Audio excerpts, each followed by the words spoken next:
もしかしてあなたのファンとか？見つけたわ。やっぱり僭越者だわ。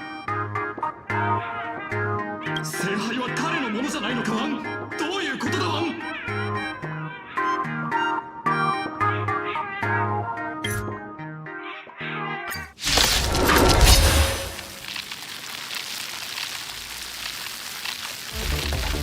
待って、何か勘違いしてない？どうしもう、そっちがその気なら遠慮しないから。レイジを使ってこんなことでレイジを使うやつが。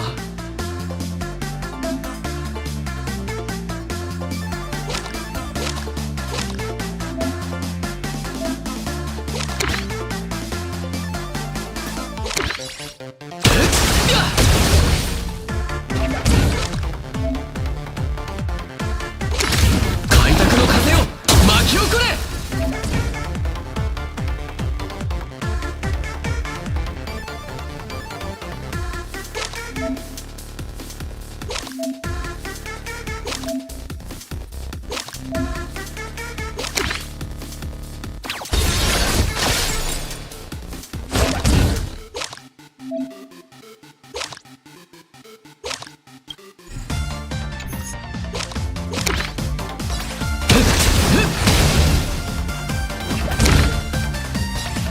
一戦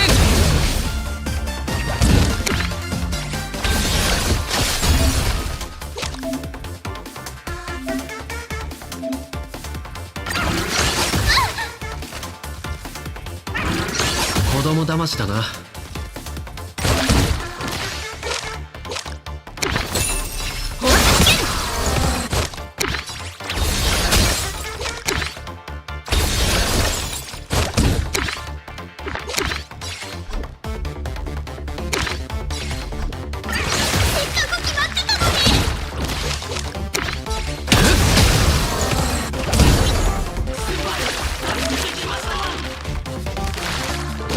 キリがない。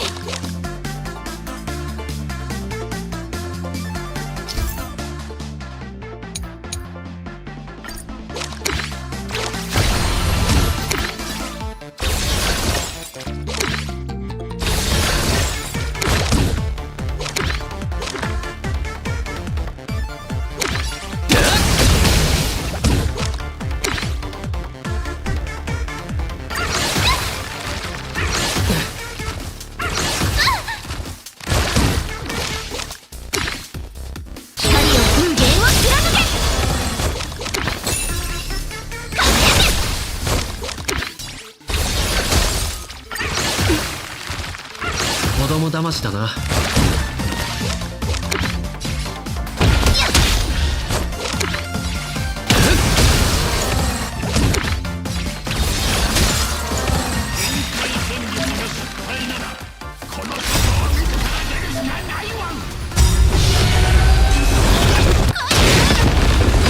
何でも規格外すぎるでしょ。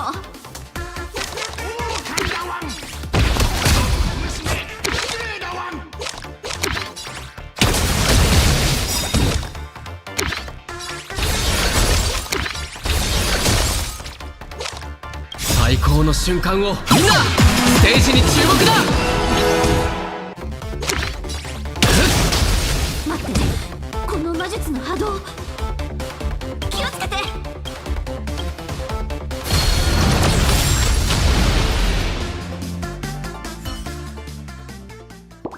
待てワンコども。そいつは無実だ。聖杯ドリームナイトって聞いたことあるだろう。ああ、久しぶりだな兄ちゃん。あなた、あのランサー？空風林なの？サーバントよね。なのに魔力を一切感じられない。どうして？懐かしい顔だなお嬢ちゃん。だがいきなり神名をばらすとは呆れたもんだ。クランの猛犬がどうしてここに？それに私のことを知ってるってことは。今の彼はクランの警察犬だけどね。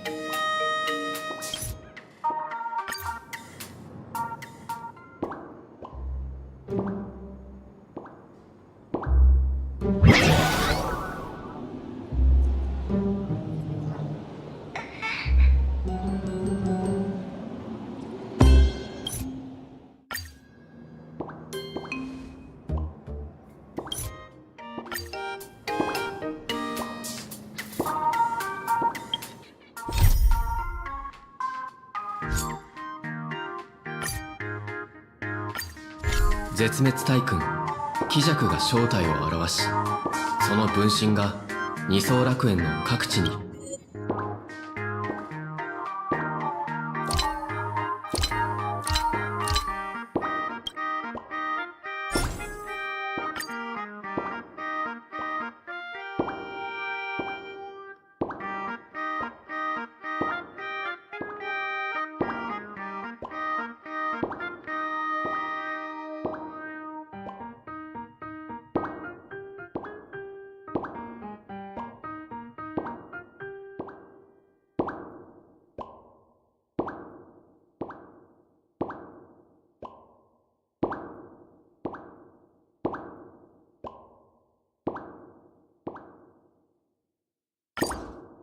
Across Planarcadia, Assad Pramad made a spectacular entry into the Phantom Moon Games, sparking widespread panic and turning Planarcadia into an apocalyptic ruin.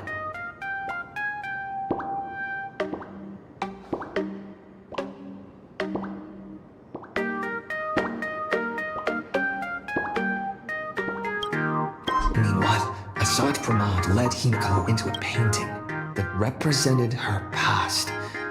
Assad Pramad did this to seek out an answer. At the end of the blood-stained games 15 years ago, how did Himiko escape the weathering curse? And what was Aha's role in it all? Himiko's past was slowly revealed. She and Motoko, the Imagine who bore her wishes, struggled to ignite the Express and send it soaring into the sky. Though Aha offered no reward, they received a gift from a mysterious figure hidden within the shadow of the Phantom Moon. Himiko and Motoko exchanged their destinies. Two girls made a promise to each other. When the Phantom Moon was full again, the Express would return with companions and stories. With a desperate determination to get even closer to the stars, the Astral Express soared into the sky once more. 15 years later, Himiko had become the person she had once aspired to be. In this game between Assad Pramad and Himiko, Himiko left behind clues only the Express crew would comprehend, and revealed the true nature of Assad Pramad's abilities.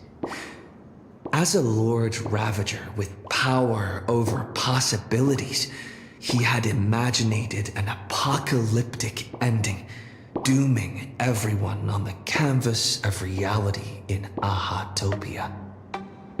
Yao Guang summoned the Spiritus Kalachakra Skyplume to battle Assad Pramad's countless created selves. By using the power of observation, she located Assad Pramad's true body and sunk into the gap between existence and non-existence. And so, the battle between the Express crew and Assad Pramad began. In the ensuing battle, the Express crew found themselves pushed to their limits against a Lord Ravager fighting at full strength. Fulfilling her promise as the navigator, Himiko stood before everyone, willing to sacrifice her life to protect their chance of escape. When all hope seemed lost, my desperate wish awakened the Stellaron. I chose to bring Himiko back, and with her, preserve the continuation of the Trailblaze. The Stellaron answered this phenomenal wish, sending me back to the moment before everything became irreversible, and allowing me to turn the tide of the battle. With the encouragement of the Express crew, Himiko channeled unprecedented wish power and confidence to imaginate something she had long been unable to materialize. The Mechatron Star Blazer. Assad Pramad's plan was foiled. Even in his moment of defeat, he arrogantly declared to me, "Flee." His plan stretched beyond victory and defeat. He had plotted for so long, and his plan was finally coming to fruition. The Veracity husk sealed for ages by the Phantom Moon Games was finally awakening.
Run. Once the Veracity awakens, you'll have nowhere to run. If you want to live, tell us how to seal it.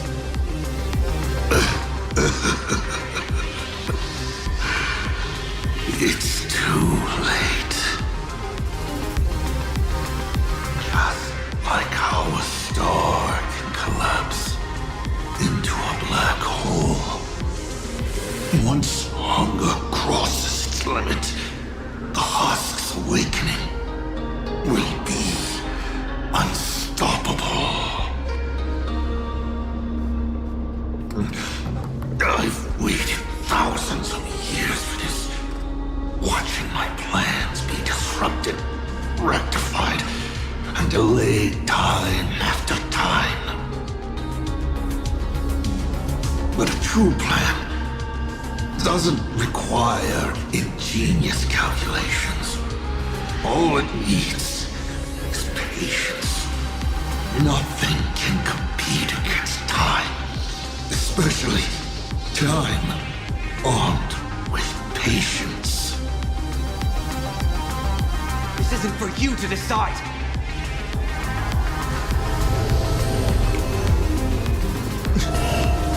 You've lost your mind.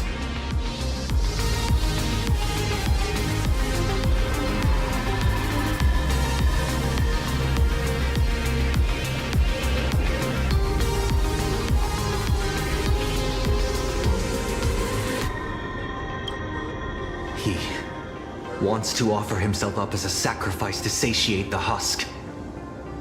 Offer myself up? You flatter me. My plan was to offer you, and all the supplicants to the husk.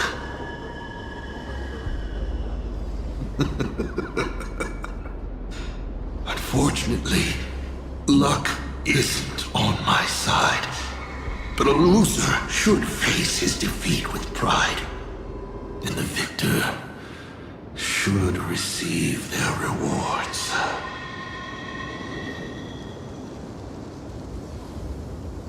Take this treasure, young nameless. Consider it a token of recognition from a former navigator. Show it. How you'll face the coming challenge. The fragments of the divine are due to feed.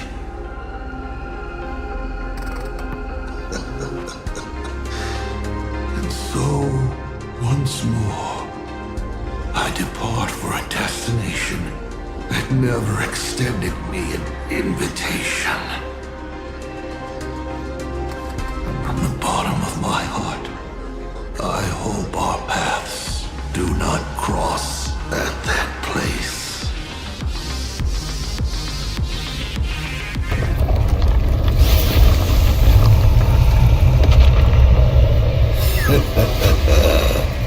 It's too late.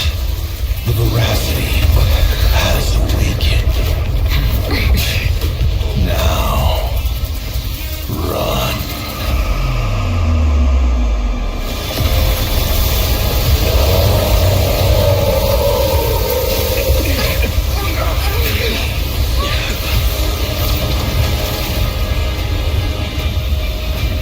Quick, on to Star Blazer, immediately!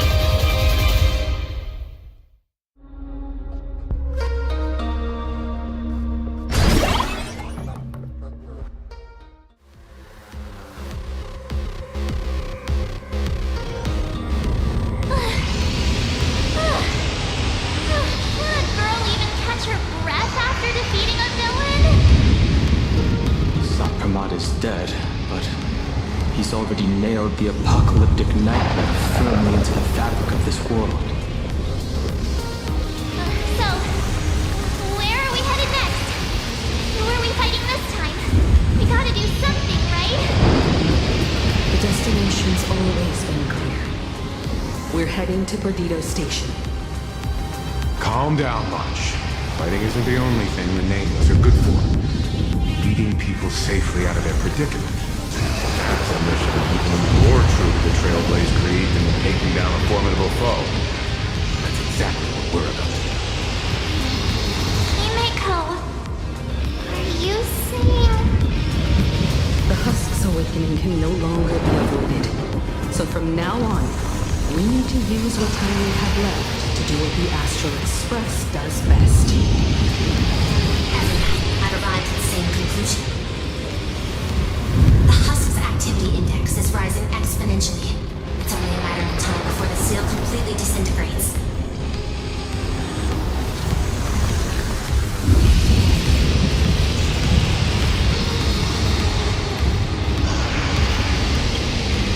Based on signal stream alone, it is estimated the Veracity Husk deep within Planarcadia will break through its seal and tear open the world and canvas in 8 system hours. When that happens, the planet Aja will be the first force on the mainland as the eons remains vacant. And 12 system hours after that, the entire constellation star zone will be reduced to a feast for the ravenous. The Express is the vehicle with the longest known warp range and the brakes carrying capacity. I've already given the order. Perdido Station will clear priority bay for you. Please proceed to Perdido Station with all haste. Allow the refugees to board and leave Planarcadia. Understood. Better brace ourselves for the most packed ride the Express has ever seen.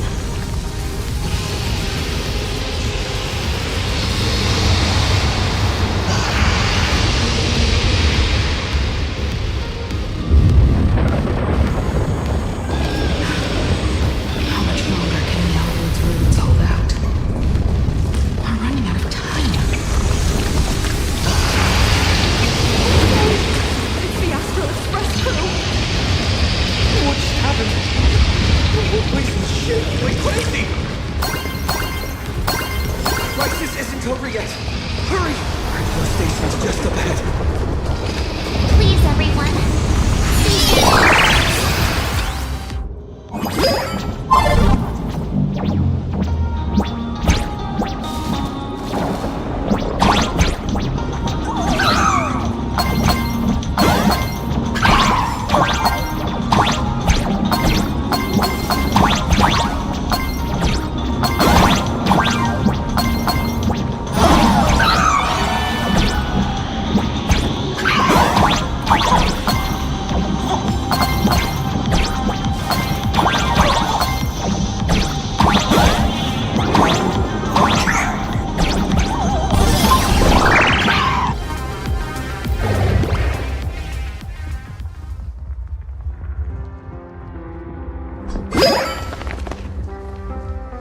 Beep boop!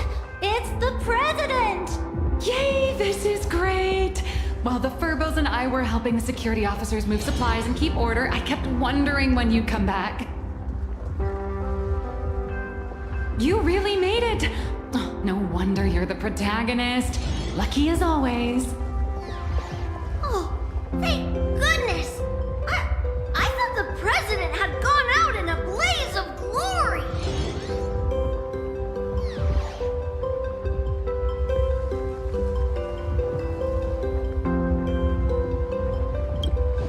Thanks to you, President, everyone's doing great! Oh, by the way, what about that Cienjo general who set out with you?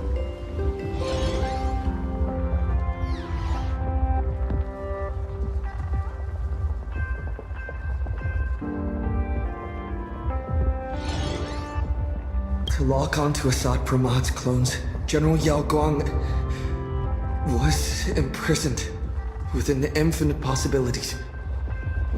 I don't even know if she still exists. I see. Her divination came true after all. But, hey! There's no word she's dead for certain. Which means she's definitely still out there. I'll find a way to bring her back. I promise. I'm afraid now's not exactly the time for this. The ground outside is shaking like crazy. Looks like some big trouble is rearing its ugly head. I spotted Miss Kuchiba on a call with my creditor, the esteemed Madame Pearl. They were talking about doing a head count of the refugees and getting everyone aboard the Astral Express. I'd better head back and help them out. Everyone's pitching in and I'd look pretty bad just sitting around twiddling my thumbs. You should go talk to them in the meantime.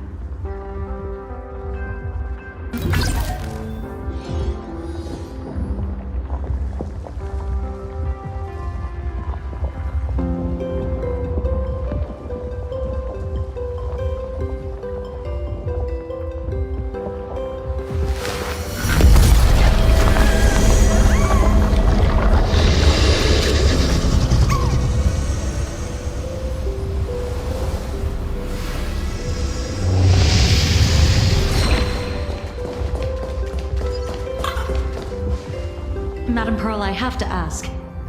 By entrusting this intelligence to us, what exactly is it you're hoping Mr. Ashvale and I will do? What any good security officer and detective should do. Keep Planarcadia safe. Keep Planarcadia safe? We're not even specks of dust in the face of the husk. Come on. This is way beyond anything a security officer and a detective should be dealing with. This isn't where your battle lies.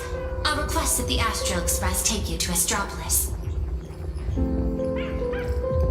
You've arrived 3 minutes ahead of schedule. A good omen.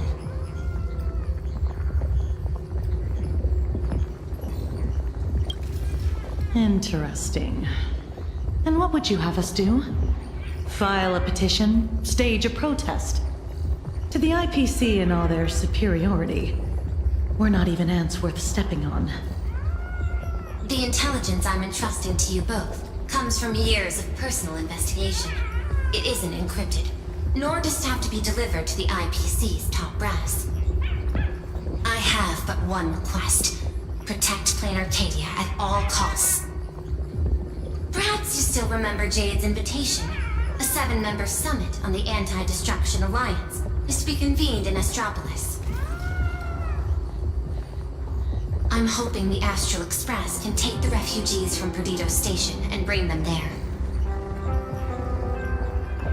Before the time comes for the husk to break through the seal, I implore you to report the situation in Planarcadia to the IPC's top brass and ensure that the preservation's protection is secured.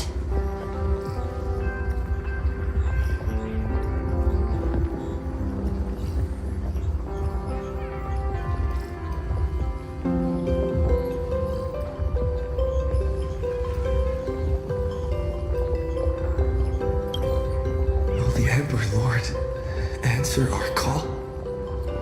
The Amber Lord shall be watching. In 12 system hours, the husk will devour the entire star system And the IPC's decision will serve as an interpretation and execution of the ideals of the preservation.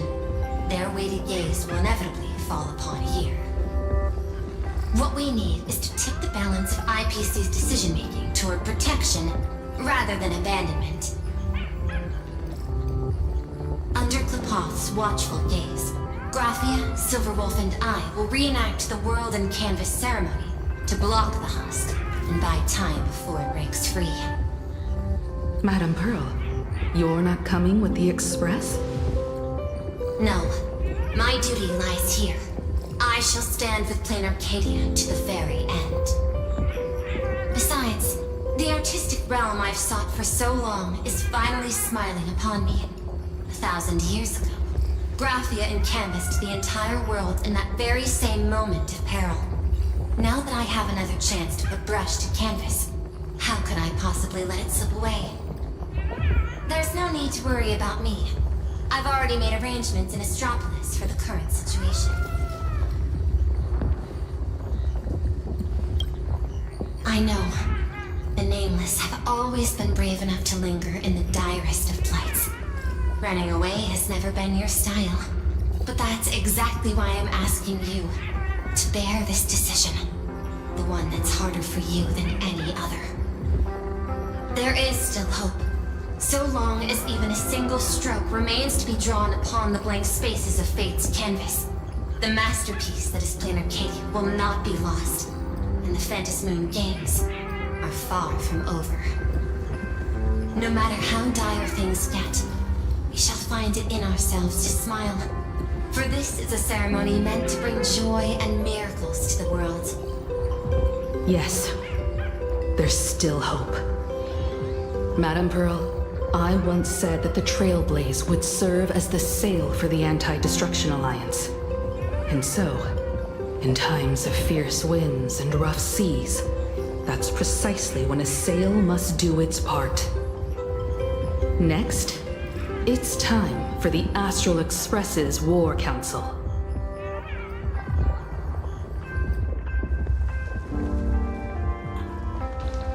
Everyone, we're short on time. Refugees are gathering at Perdido Station, and we need to get them aboard the Express as quickly as possible. March, Sunday. I'm counting on you two for this. You got it. Leave it to me. I won't leave a single person behind.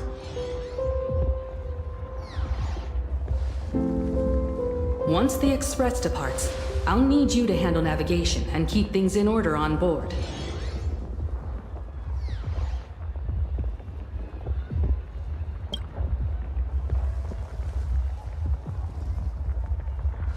Haven't you been doing a great job this whole time? From here on out, you'll have to get used to holding the wheel.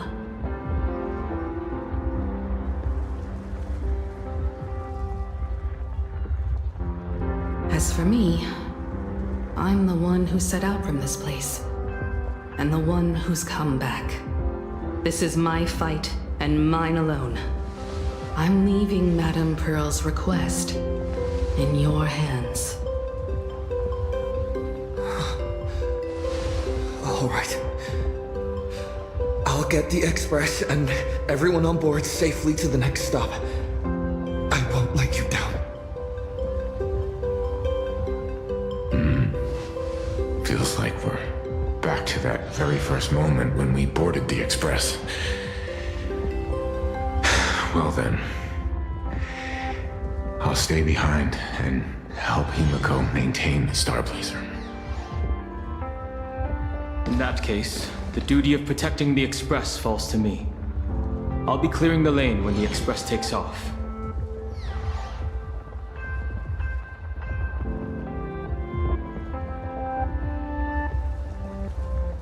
One last thing before we depart. Sunday, I have a gift for you.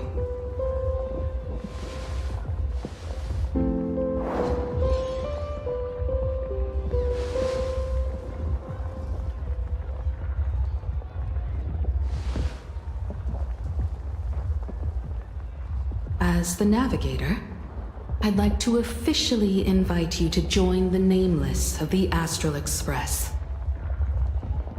You could have left at any time, but thank you for staying with us all the way here. You may not be one of the nameless who solemnly swore their oaths upon the path of the Trailblaze, but I believe the courage you showed standing beside us against Asat Pramod is nobler than any oath ever spoken. Thank you, Miss Himeko.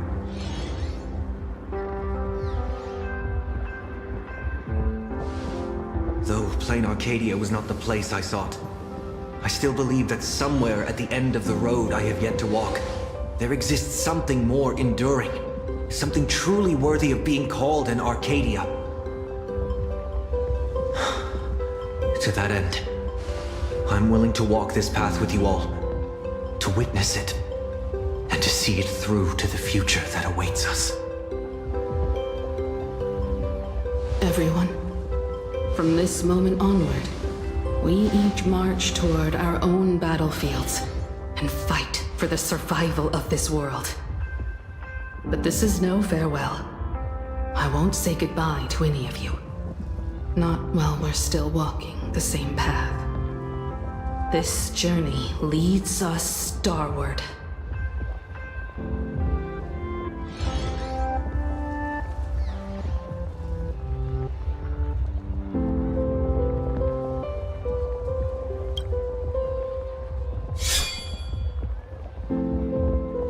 Once I've taken care of things in Astropolis, I'll head back as soon as I can.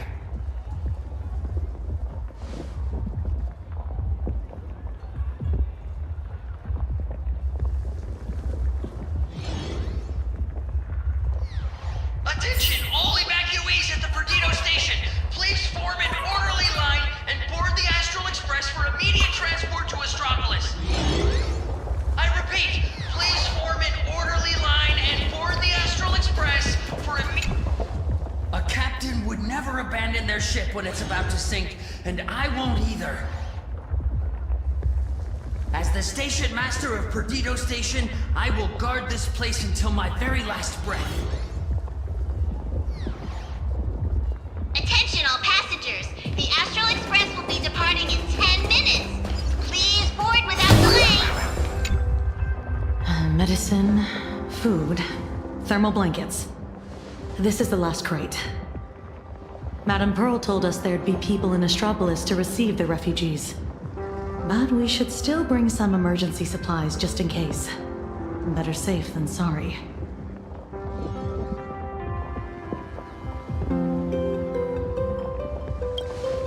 The Marketing Development Department and the Technology Department left behind one hell of a mess before she took over this world. And she wants to hand over every last shred of evidence she's gathered over the years to us, so we can deliver it right under the IPC's nose. Never thought I'd end up moonlighting as a delivery man at the end of the day. Well, it's not too far off from the Galaxy Ranger playbook, delivering evidence of the bad guys' crimes right to their doorstep, gift-wrapped with a few bullets. Based on what I know about the IPC and how they operate, she's basically handed us a hot potato. Cross-world law enforcement. That's a bit beyond the scope of anyone's jurisdiction. But judging by the look on your face, I'd say this isn't much of a hot potato at all. More like a ripe, sweet fruit just waiting to be picked. Everyone, the Express is ready for departure. Please bring the remaining supplies and the last of the evacuees aboard as soon as possible. We need to depart immediately. Attention all passengers. The Astral Express will be departing in 5 minutes. Please board without delay.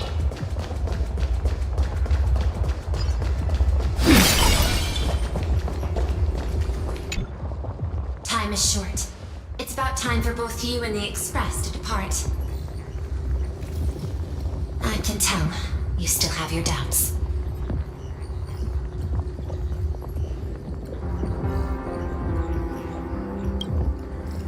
Things. How do we get word back to you? Remember the method will you use to communicate with Miss Himiko?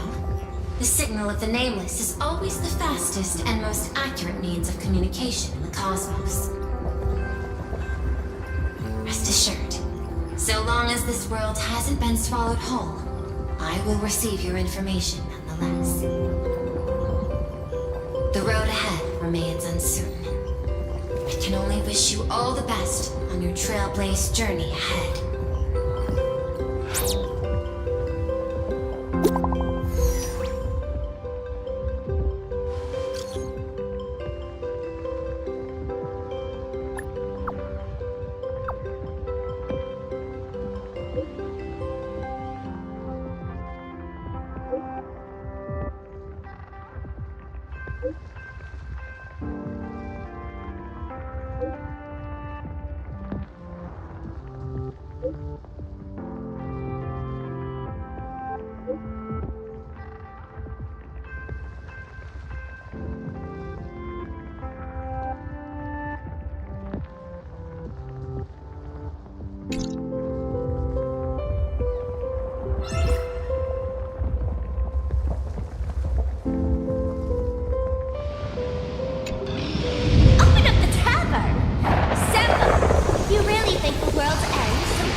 This flock of lost sheep with nowhere to go, and I gotta say, my heart's aflutter.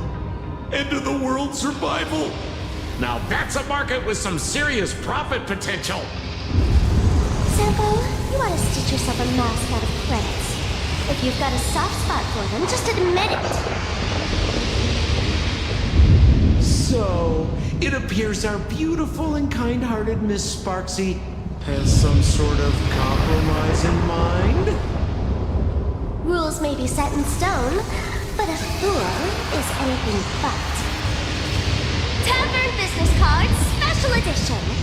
Every single one is laced with my Sparks virus. Just scatter them around, and whoever picks one up will get a Sparksicle mask. Brilliant! That basically means everyone's a masked fool from now on! Well, leave it to me to open the door. Good luck out there. Alrighty, my dear little Sparks heads, quit moping around. Pull yourselves together and get ready for the next party. An even bigger bash, the Doomsday Sparksicon. Everyone's a guest here. Grab a mask if you feel like it. As for surviving the chaos in this tavern, well, it all comes down to how wild a ride they're willing to have. What's the deal with these people?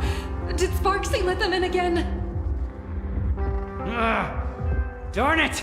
Sampo, who told you to open the tavern door to these regular people? Easy there, young fool. Around here we extend a little grace and a little courtesy to anyone wearing a mask. Besides, I won't be sticking around here for long. Old Sempo will be taking them somewhere safe. Let old Sempo think for a second here. Where should our Doomsday Tour group take our new friends for a little sightseeing? Lushaka? Oh, these old legs can't afford to get rheumatism on top of everything else. Planet Screwlum? Those Intellitrons are way too cold.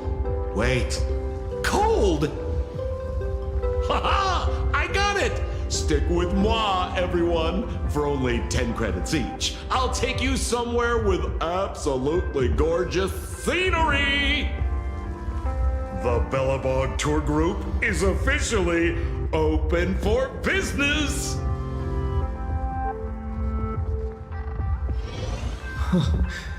The masked fools are pretty impressive when they actually get their act together. Guess I better pick up the pace too. Attention all passengers! The Astral Express will be departing in 3 minutes! Please board without delay!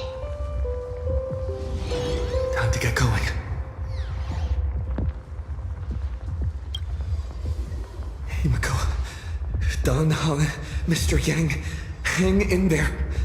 I'll be back to help as soon as I can. No matter how many obstacles lie ahead, no matter how many solutions I must try, I will win the support we need, bring the preservation's aid to this place, and put an end to the threat of the Veracity. We believe in you.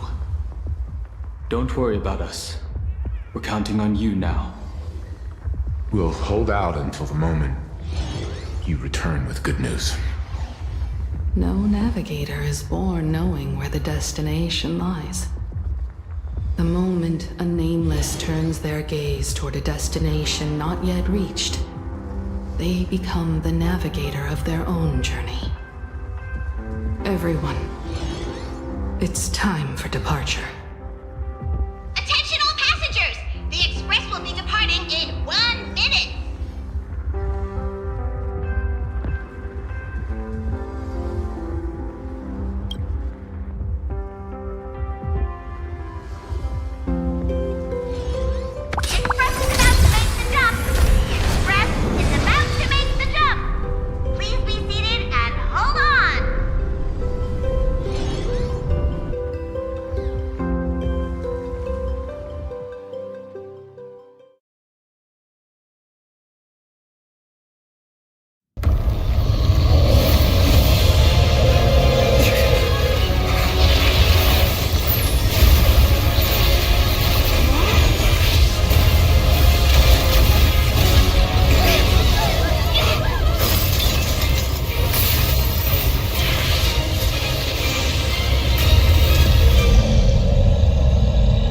Goodness! How could it end here? Let me give you a hand.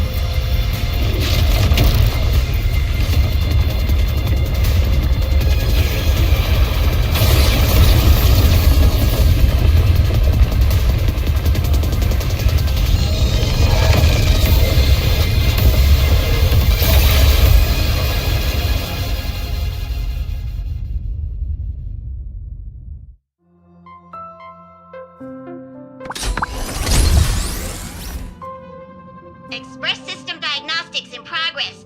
All passengers, please remain calm and stay where you are.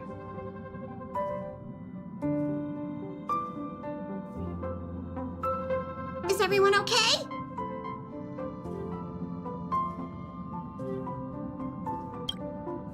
For a moment, I thought I was a goner back there. I think I'm getting a little motion sick. You're lucky you can even feel motion sick. We almost didn't make it back there. Did you guys see that giant hand sweep past the window? It just came down from the sky and swatted the Phantom Moon away. I wasn't paying attention to that. All I saw was Dan Hong and Miss Himiko fighting to clear a path for us. Conductor, what about things over in Planarcadia? Is everything okay? Relax. So long as no one's in a rush to charge head first into the beast's maw, your friends still have time to hold their own against the husk. What's going on? Who's talking?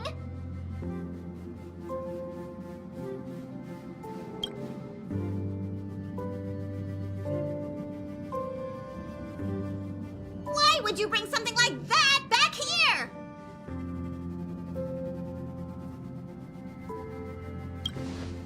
I heard that too, but I never thought you'd actually have the guts to take it. That's the head of a Lord Ravager we're talking about here. It's hard to say whether Asat Pramad's head is that hand, or this die. We've got enough trouble as it is. The Astral Express does not welcome it. Dear conductor, don't you think that's a little harsh? Thanks to you, the Express has had more close calls with death than Pop Pop can count. Don't make Pop Pop find a blender and turn you into a smoothie. It's all over now, Conductor. I'm just a die left behind by Assad Pramod, a harmless toy that can't even move on its own. I see. How did things end up like this? Life is full of surprises, I suppose.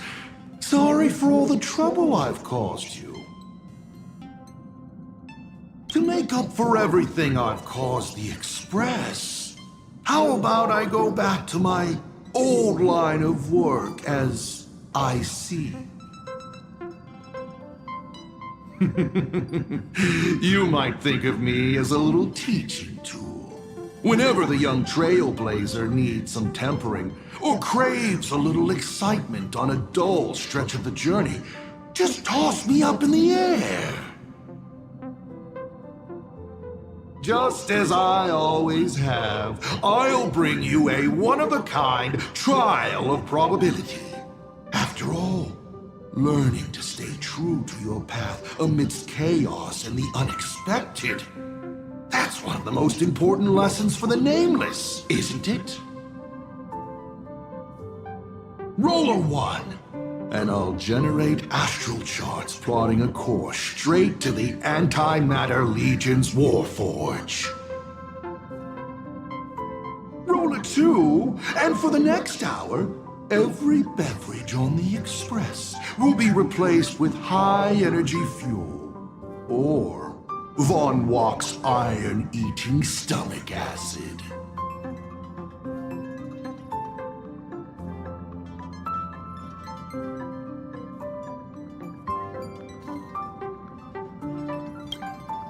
Please, just find a rag and wrap it up.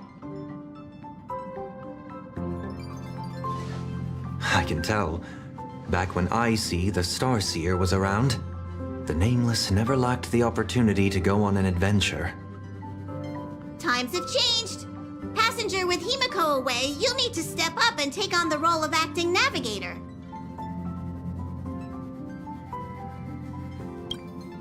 That'd be good.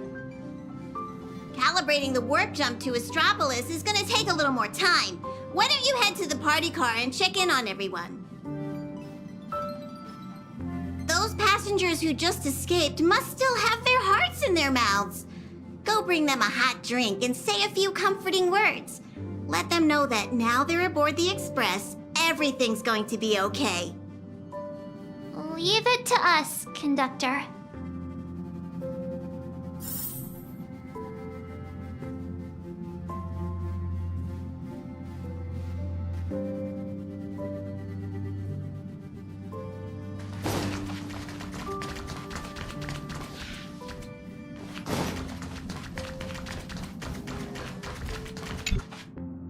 Himeko? Dunhung? Mr. Yang? Come in. Please respond. Does anyone copy?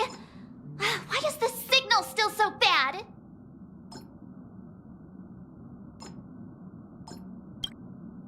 It's our first mission without Himeko by our side. I just can't help feeling a little uneasy. Miss March, sometimes no news simply means they're still in the fight. Don't worry. I'm sure they'll be fine.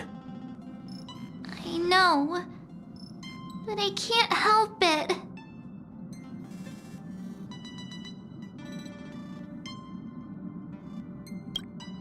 For the time being, the only thing we can do is get to Astropolis. The sooner, the better. The sooner we finish what Pearl asked of us, the sooner we can get back and reinforce them. Yeah, you're right. Standing around worrying isn't gonna do any good. Come on, let's go check on everyone in the car. And then, full speed ahead to Astropolis. I'll accompany you. Back in Penacony, easing worries and soothing troubled hearts was practically my day job.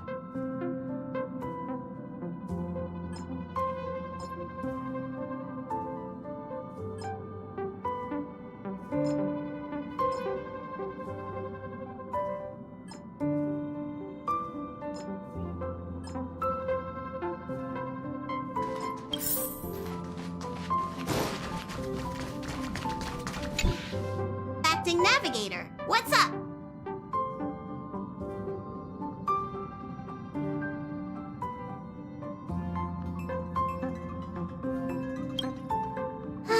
The IC of old was a navigator who'd patiently listen to everyone's opinions, one who believed the journey itself mattered more than the destination. He always managed to take the Express on routes that led to the strangest worlds, and somehow he always managed to drag us into the most terrifying trouble, too. When Akavili fell, those were the darkest days for the Express. The star rail dimmed, supplies were cut off, and many people left. But he stayed and even mentored reliable successors like Falcon Amundsen. How did he end up like this? From the person he was back then? It's a curio he's kept on him since long before he became a navigator. He says the die was a blessing from Aha, capable of toying with probability on a whim. Icy always liked to roll the die before deciding on a route. And wherever it landed, it never failed to bring us unexpected luck and misfortune. Pom-Pom still remembered this one time when the die sent the Express straight into a graveyard of anti-organic vanguards left over from the Emperor's war period. Nearly got everyone on board wiped out. Luckily, Falcon rolled a big number and all those ghost vanguards wandering around just shut down on the spot. Even though Icy always said misfortune tempers the nameless, everyone's blood pressure still went up and down right along with that die. That thing is way too dangerous. You gotta be careful with it.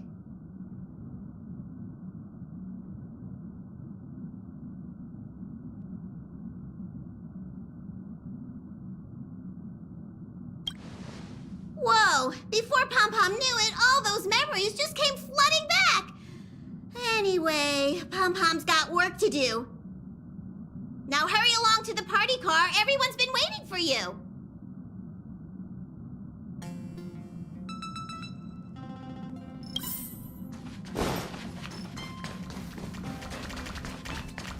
March, Sunday, time to head over to the party car and check on the refugees.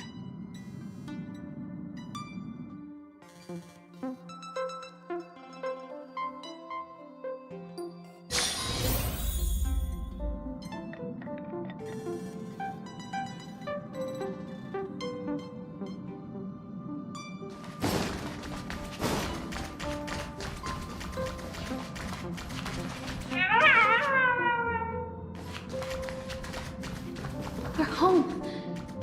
It's gone.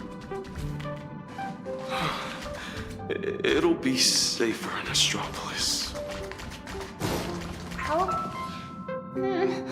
Daddy, where are we going? I don't want to go out anymore. I want to go home to Mommy. We'll go home soon, I promise. Little one, I'm afraid we'll have to find somewhere safer. Think of it as being a brave explorer for a little while. Explore? Even heroes in stories have to retreat sometimes before they can find the weapon to beat the big bad monster. So we gotta be brave. Wouldn't you agree? I'm gonna be a brave explorer. Some people look miserable. Others are crying. The mood around here feels so heavy. Their homeland is about to be destroyed by some unknown catastrophe, and they're being forced to leave everything behind. Far from home, to a strange world on the other side of the cosmos. Everyone's on edge, not knowing what the next moment might bring. What are we supposed to do? Fear is contagious. It spreads from one person to the next. One person cries, and 10 more start to panic. Let me try using my tuning to soothe these people.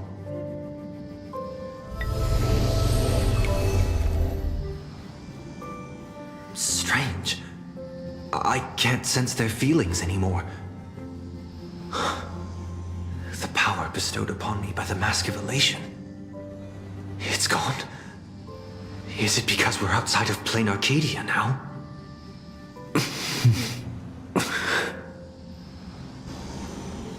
You got this, protagonist.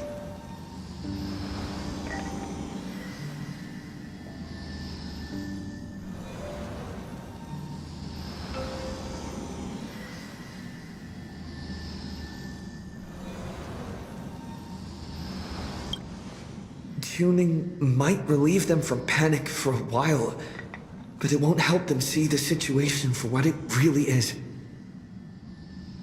These people don't need some lofty, out-of-reach promise.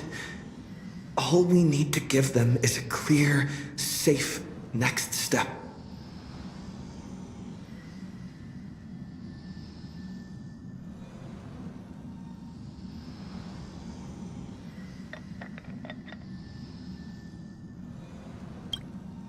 So, where we're headed, is it safe?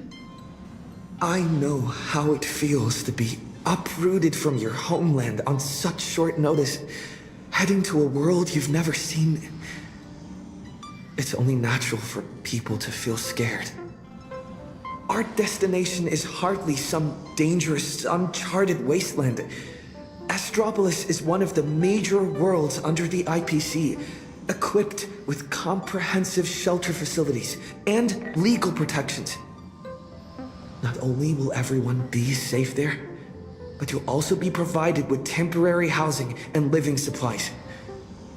Once the crisis in Planarcadia has been resolved, the IPC will arrange for each one of you to be returned home. Really? You sure those bigwigs at the IPC won't just treat us like a bunch of rats and slam the door in our faces?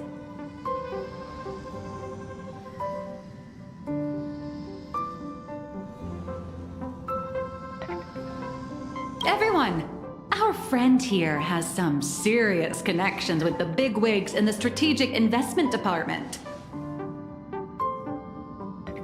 I'm sure you've all heard the story of how he fought for the interests of Eurillo 6, haven't you?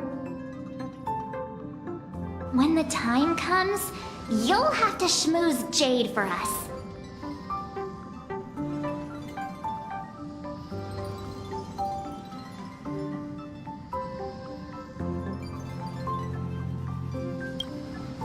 I know that some of you still have loved ones back in your homeland. And some are grieving for all that it's been through. But Planarcadia is still standing. Its light still shines on the Express's astral charts. Because there are still many brave souls fighting on that land. The Nameless, the Stellaron Hunters, the Masked Fools, and, of course, Madame Pearl. But is there truly any way to stop those things crawling out from underground?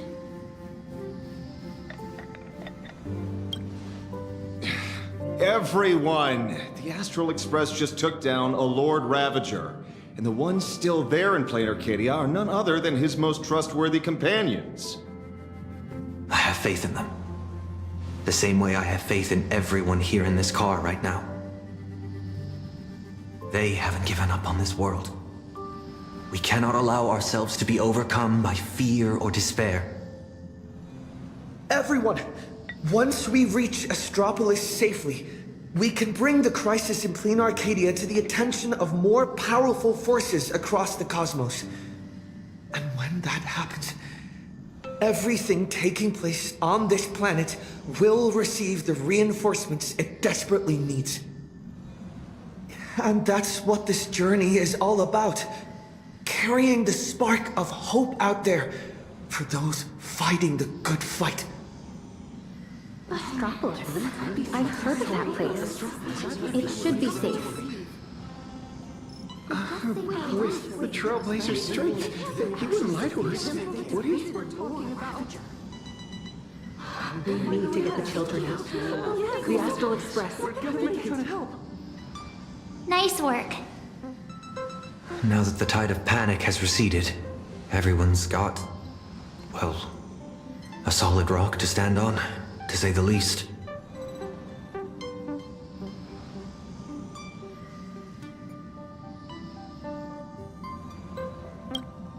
Oh, really? So all those times you don't talk, you're just acting cool? In any case, we can deal with whatever trouble the future throws at us after we get to Astropolis. Attention, everyone! Calibration is complete. The Express will be warping to Astropolis shortly. For your safety, please find the nearest seat and buckle up. Sounds like the conductor's all set. Let's grab a seat.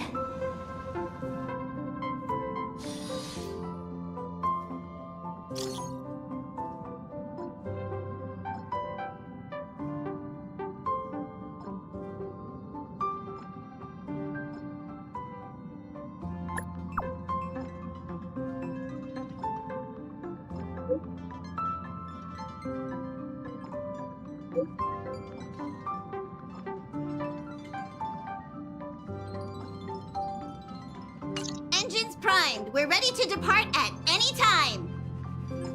Himiko, Danhong, Mr. Yang, please hang in there and stay safe. You have to wait for me to come back.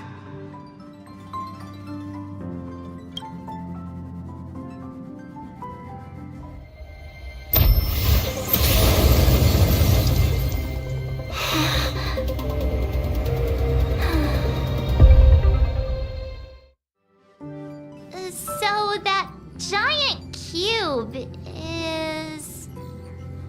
Attention, all passengers. The warp jump is complete. We have arrived safely at Astropolis.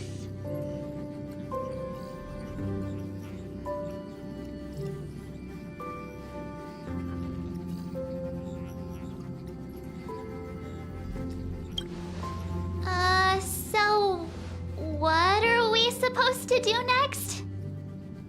Himeko and Mr. Yang always make it look so easy. Like it's just step 1, 2, 3. But now that they're gone, I end up completely flustered.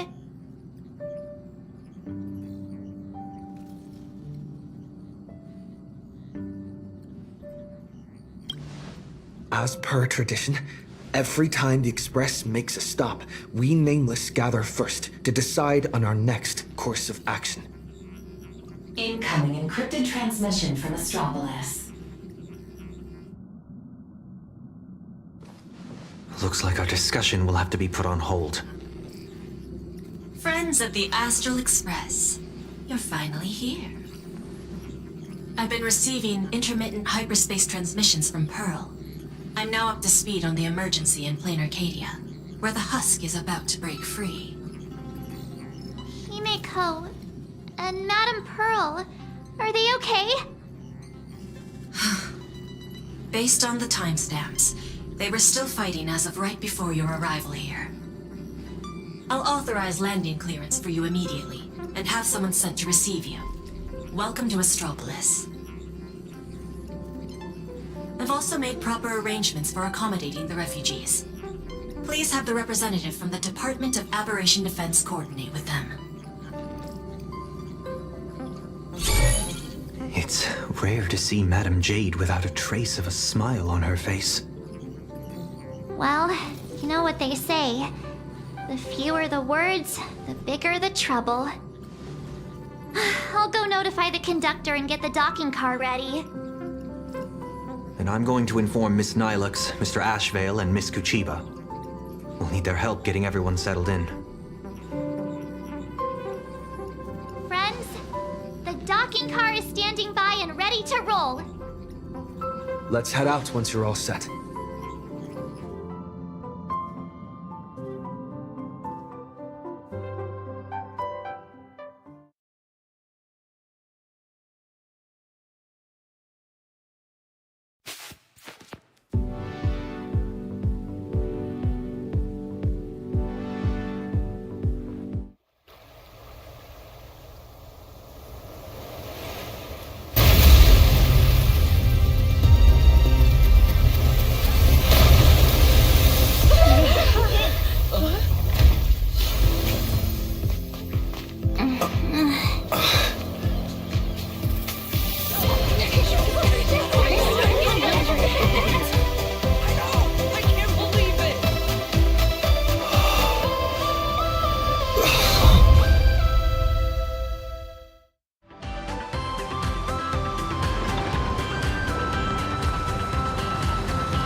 This is Astropolis? Trampolines, beach volleyball, and the smell of barbecue wafting in from who knows where. Guess this is what vacations are all about. We just barely escaped with our lives. And now we're suddenly greeted by this scene of peace and prosperity. It feels surreal. Like stepping back into Penacony all over again. For the people of Astropolis, the events unfolding in Planarcadia still seem like a distant affair. It's hard to imagine what will go through their heads when they hear the news of the Veracity Husk's revival. From what I know, even if the news spread far and wide, most people in Astropolis would carry on surfing, sipping coffee, and dining on elegantly plated meals at open-air restaurants without batting an eye. After all, this is the vacation resort for IPC executives. Once people get parasitized by a certain kind of power, they always have this delusion that the fire will never burn its way to them. The refugees on the Express can't just sit around twiddling their thumbs. We need to report this to the Astropolis authorities ASAP. Just leave that to Mr. Ashvale and me. Sounds like a plan. Now let's get moving. And don't forget to bring Mr. Analog. His brain works faster than the two of ours put together. Oh, wait. Take me along, too. Everyone's got something to attend to. How can I just sit here doing nothing? Well, that won't be necessary. You see... Oh, right. As the Astral Express's biographer, your comic's still running, isn't it? You wouldn't want to miss out on the Express crew's adventures in Astropolis, would you? A fair point. But I can't just keep being a walking camera, can I? Miss Nihilux, we understand how you feel.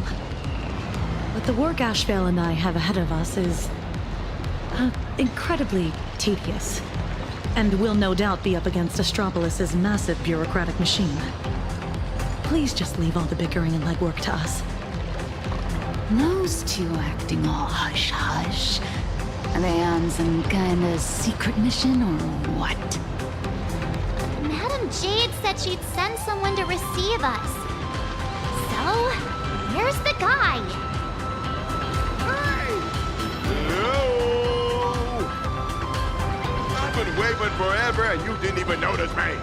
It's me, your avian buddy Albert. Did you guys see that? One of the cars just came flying out like a surfboard. Who are these people?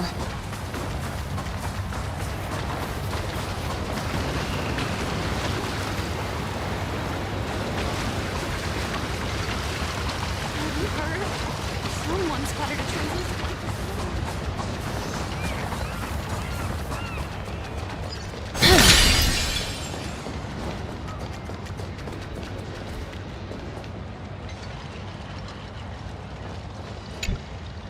Surprise! Didn't see that coming, did you? Mr. Owlbert? What are you doing here? After all those episodes of Keeping Up with Star Rail, don't tell me you still didn't know the show's physical studio is right here in Astropolis. Do you have any idea how hard it was for me to get away from my mountain of work? All because Madam Jade asked me personally to come pick you up. Picking it over in the Astro Express. Ain't all secret about anyway. I'm a pretty big deal in Astropolis, you know. Can't you give me just a teensy little hint?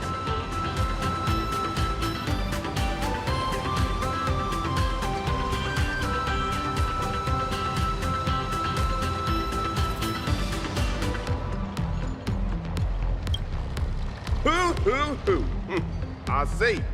It sounds like a hoot. Not like a hoot. The only hoots I give are literal ones. Anyway, I'll pry no more. Wordplay?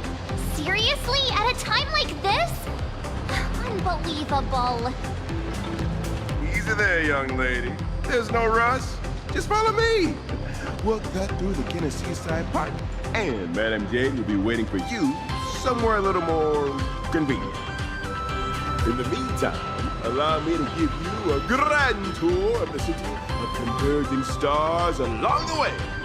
It's sights, it's culture, the whole shebang. Shall we?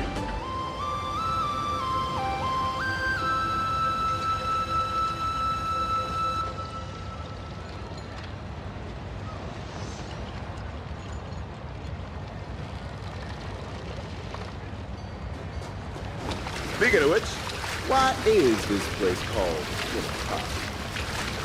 Ta-da! The answer is...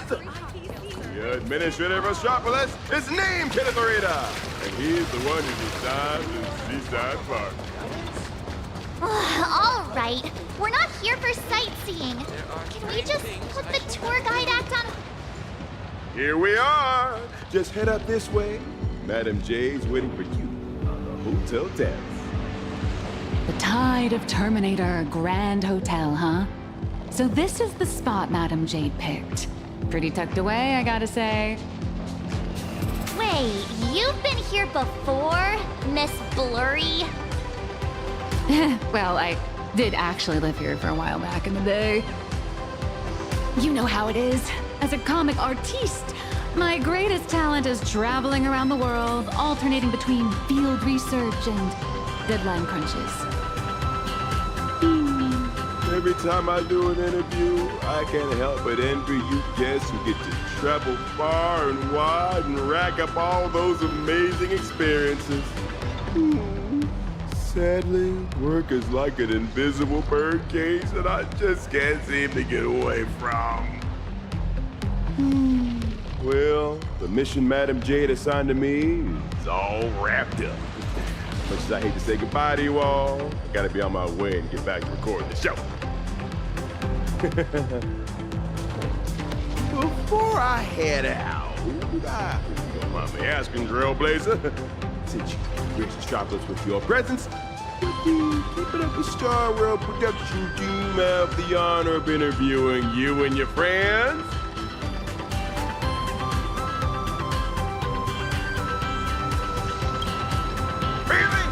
That'd be great!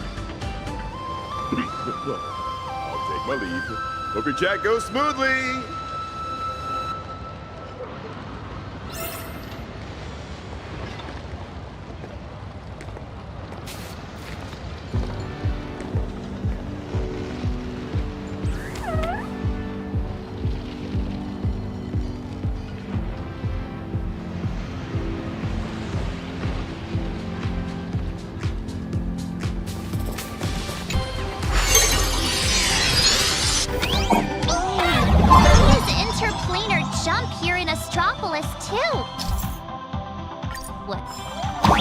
Come to think of it, I think I might have also spotted some Imagine along the way.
make something with it. But what? It's been a while, Nameless. And Mr. Sunday. Sunday is also an official member of the Express now. Sounds like a lot went down during the Phantasmoon Games. Nice to meet you. I'm Nihilux, a comic artist. You must be Madame Jade. I've heard so much about you. Is that so? You look familiar. Have we met somewhere before? Oh, not surprising at all. I'm sure you must have read my masterpiece, Fluffy Across the Blue. Either that or you've seen one of my on-camera interviews. Someone help! Please get Miss Blurry and her zero boundaries energy out of here! The Fluffy. Yes. Pearl has mentioned that comic to me before. But what we need to discuss next has nothing to do with comics. So if you wouldn't mind excusing us. Fair enough, but I'm guessing whatever you're about to discuss is closely tied to Planarcadia. That place is my home, and its future will be determined by the IPC's decisions. I think I have the right to remain here. For as long as I can remember, I've been a bystander, recording other people's stories with my brush. But this time, my sketches, my home, they're all part of that world that's falling apart. At least let me witness the very moment that decides its destiny. Please, don't make me beg.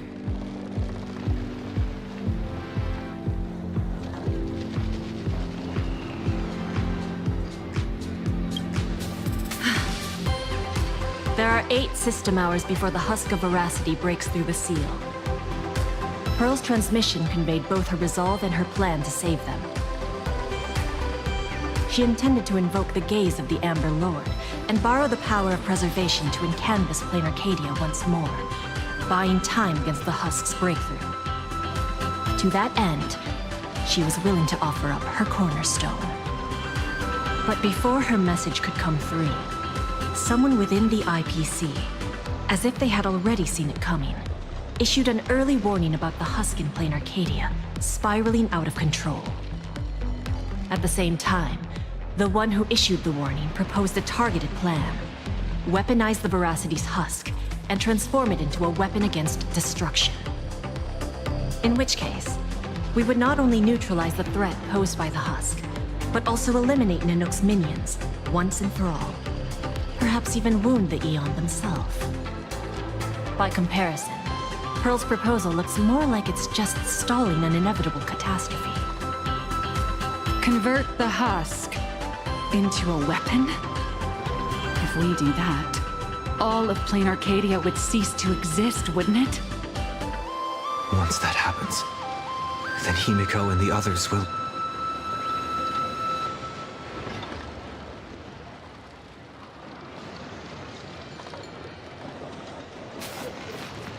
My friends, 2 Stellaron hunters, Madame Pearl, and countless citizens out there are still fighting for Planarcadia. As long as there's a chance to help them, as long as there's still a glimmer of hope, I'll pay any price without hesitation. But there is one price I refuse to pay. Their lives. So, who proposed this plan anyway? Oswaldo, from the Marketing Development Department. That monster! Does he have even an ounce of humanity? Human nature isn't even my main concern here. I'm more doubtful about whether this plan can actually work. I mean, was there really not a single person at the IPC who stood up and asked that guy if this plan even had a snowball's chance of working? Of course there was. But standing behind Oswaldo was none other than Miss Yabuli from the Technology Department. As the de facto leader of the Intelligentsia Guild, Yabuli has spent years researching this technology. She's staking her personal reputation on seeing it put into practice. I assume you noticed the presence of Imagine on your journey here. Well, yeah, but what does that have to do with what we're talking about? They're not visitors who migrated from Planarcadia, but homegrown products of Astropolis itself.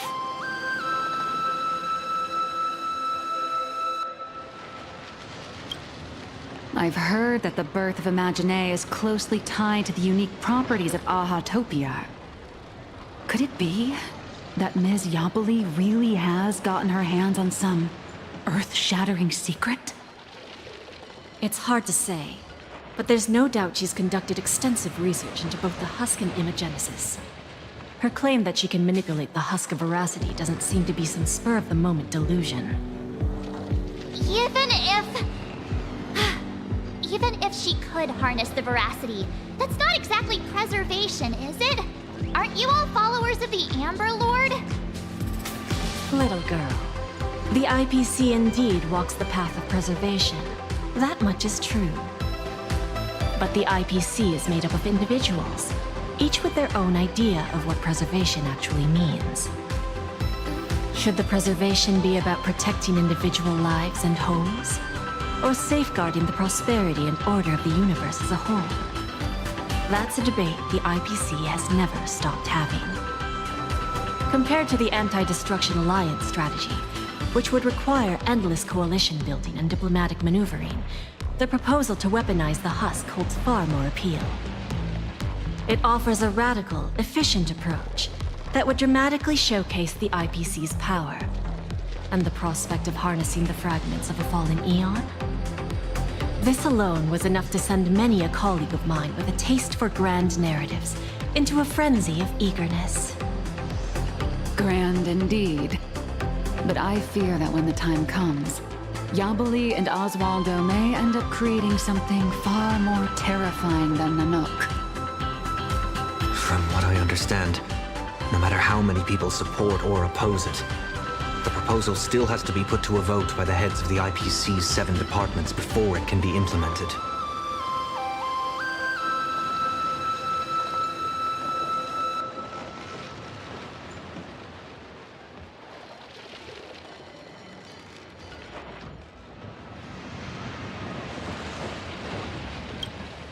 I've secured the support of Madame Skardai from the Business Consolidation Department, and Zazad from the Talent Motivation Department. Wait a minute. Let me write down all these names and departments.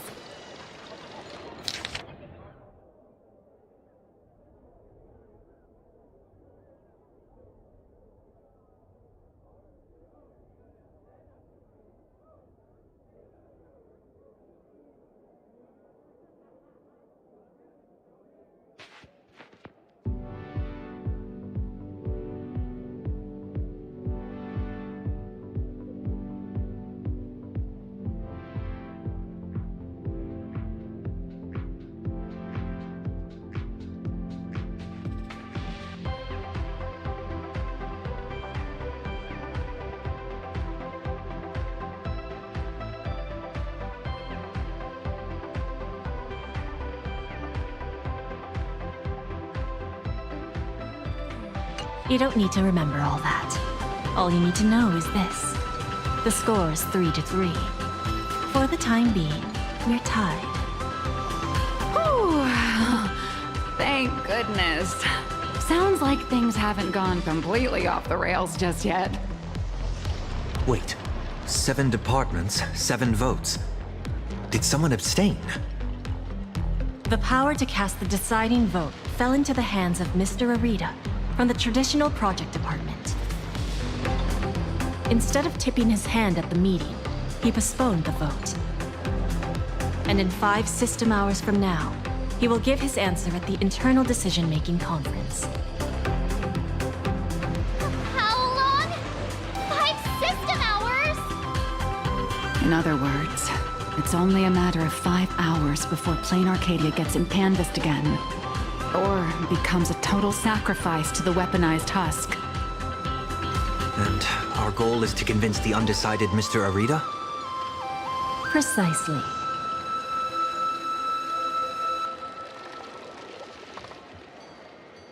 As a matter of fact, he refuses to meet with anyone, especially lobbyists from within the IPC. Arita is the most senior of the 7 department heads, and the most low-profile one among them all. Apart from showing up to make calls at key moments, his schedule is never made public. A big man like that prefers to call the shots from behind the scenes, not step into the spotlight to debate with his subordinates. Then what if it were the Nameless of the Express requesting an audience? Would there be even a sliver of a chance? It's a long shot, but I guess we could give it a try. I've already dispatched a team of field specialists to track down his movements today. I'm sure one of them will report back with a lead soon.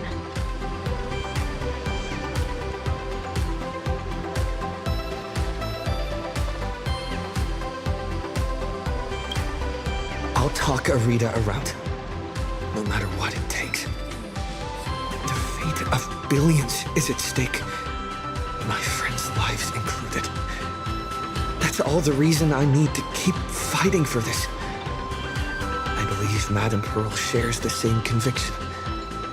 And that is why she has my respect.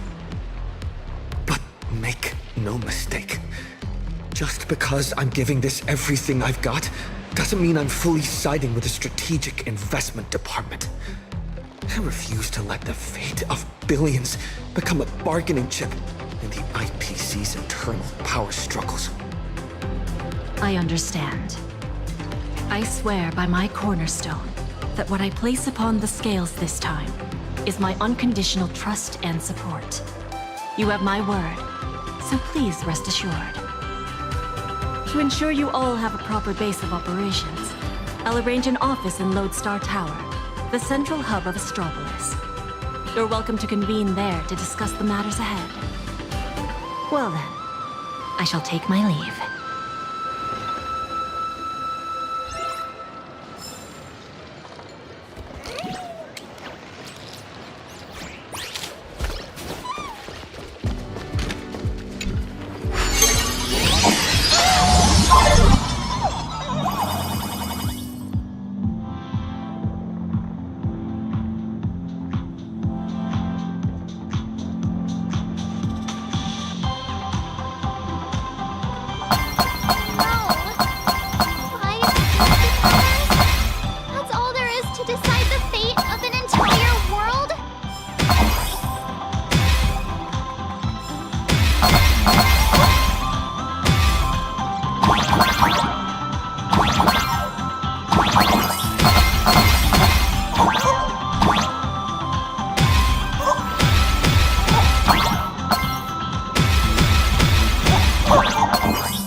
What kind of people does Jade send into the field?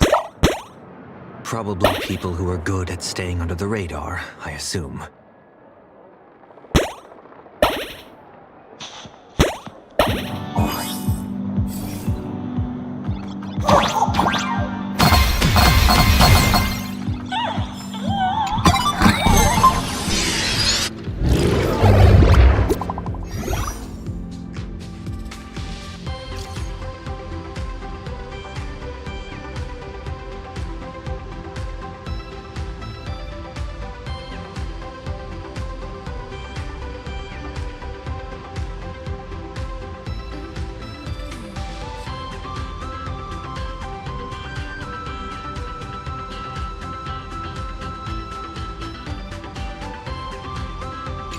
They've got intel already?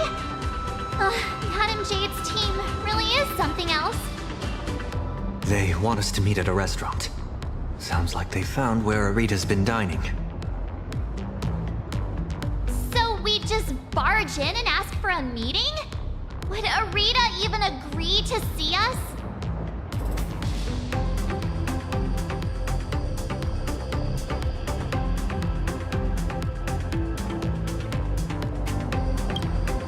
It's not exactly ideal to show up with a crowd when requesting an audience with someone important. How about this? He and I will head out, while March and Miss Nilux go on ahead to the Lodestar Tower and get settled in. What do you think? Fair enough. If I tagged along, I'd probably put my foot in it and make things harder for you two anyway.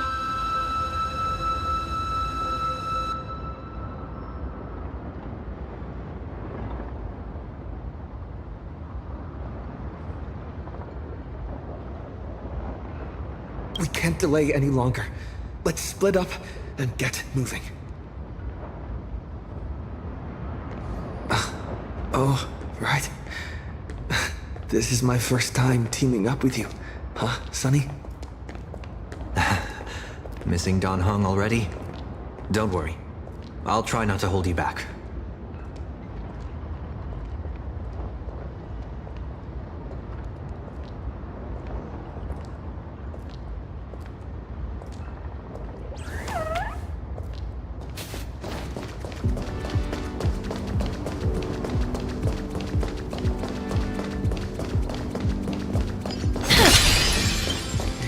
Meeting spots somewhere around here?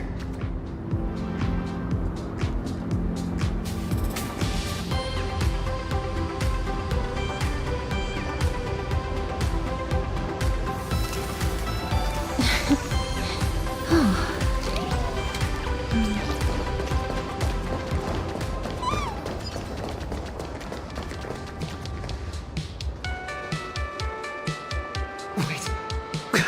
That figure! Is that you, Scott? You're still alive?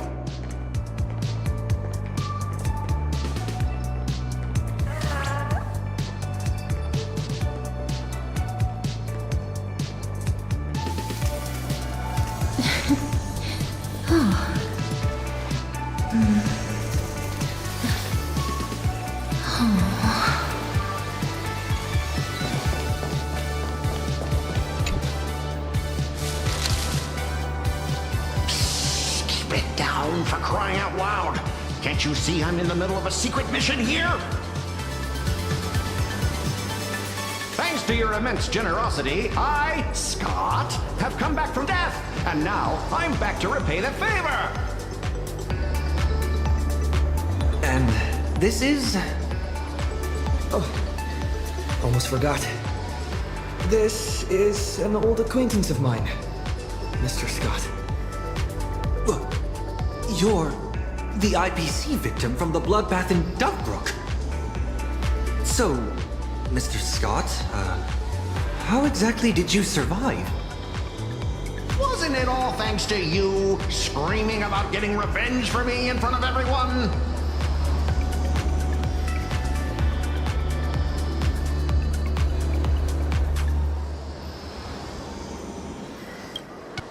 Oh, please. Would I ever lie to you? Shall we run it back on the VCR? This one is for Scott. And this one, this is for everyone you've tormented! All right, I said it. So what? I'm kind of starting to regret it. Well, it's too late for regrets now. After Interastral Peace Entertainment broadcast that fight, everyone started asking the same thing. Who's Scott? When I was alive, I never imagined I'd ever have that kind of insane clout. That's probably why one day I suddenly woke up in my office in Astropolis as if everything had just been a dream. It seems wish power doesn't only take effect in Planarcadia. It can work in Astropolis, too.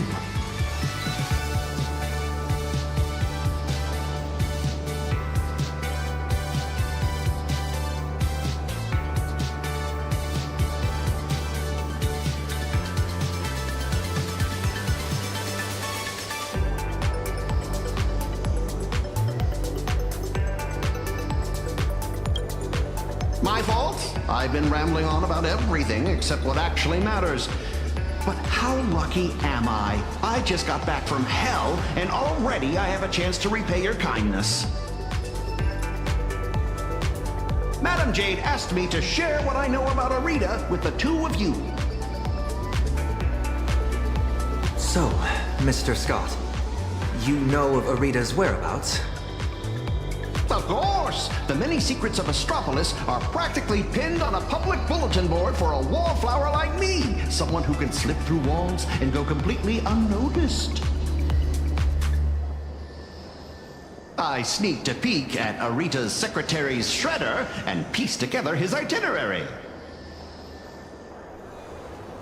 Mr. Arita will be dining at this upside-down restaurant today.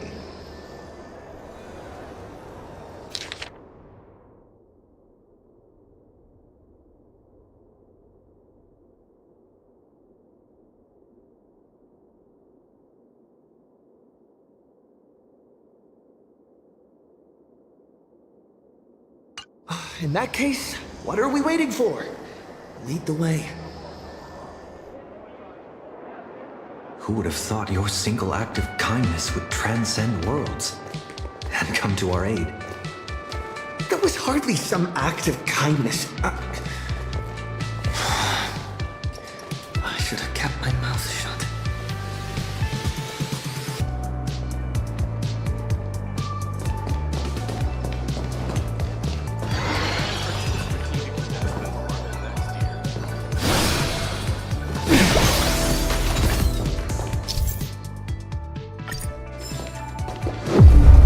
Right this way, if you will. An anti-gravity corridor? It feels like I'm back in a Planarcadian dream.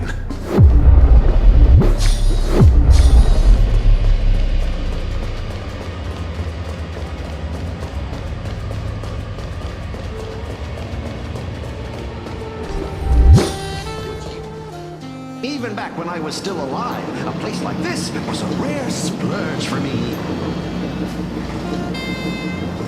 A restaurant that truly lives up to its name. The view here is quite spectacular.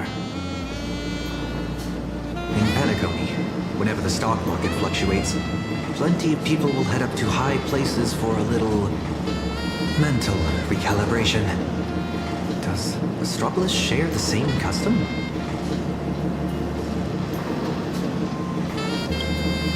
A bigwig like him is definitely dining in some secluded private room, probably surrounded by bodyguards too. Let me go scout ahead for you. Wait here.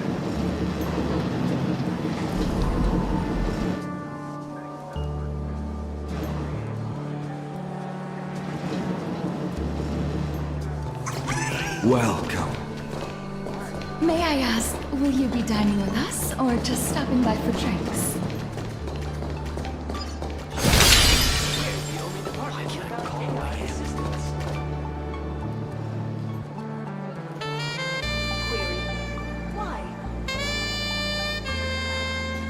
Answer.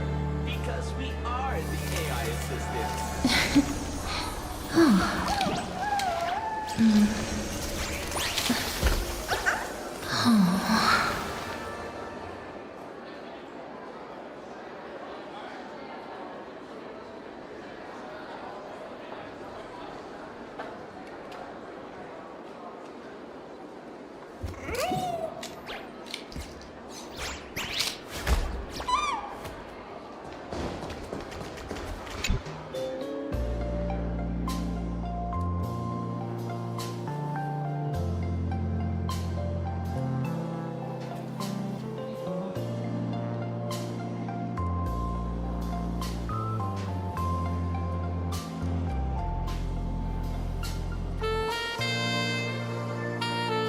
Welcome, distinguished guests. Shall I recommend today's specials? We have emerald mushrooms, flown in fresh from Von Walk, and the giant prime tomahawk steak.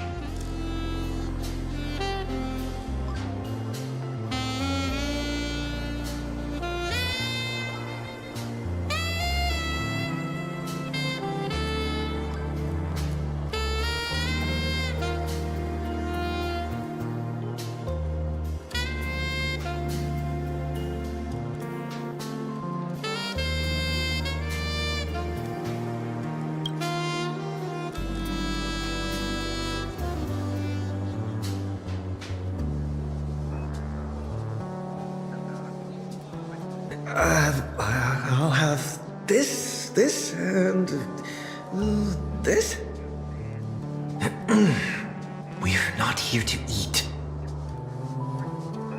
We're waiting for someone. Just 2 waters, thanks.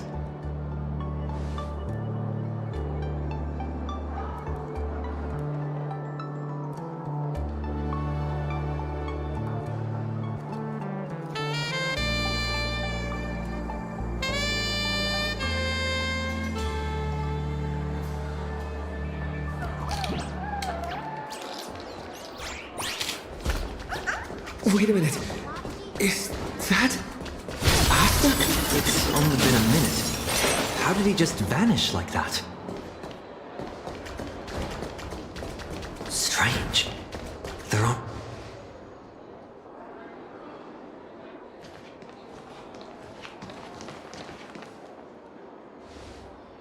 Do those shades look familiar to you? Wait, they appear to be Mr. Scott's. What exactly happened here?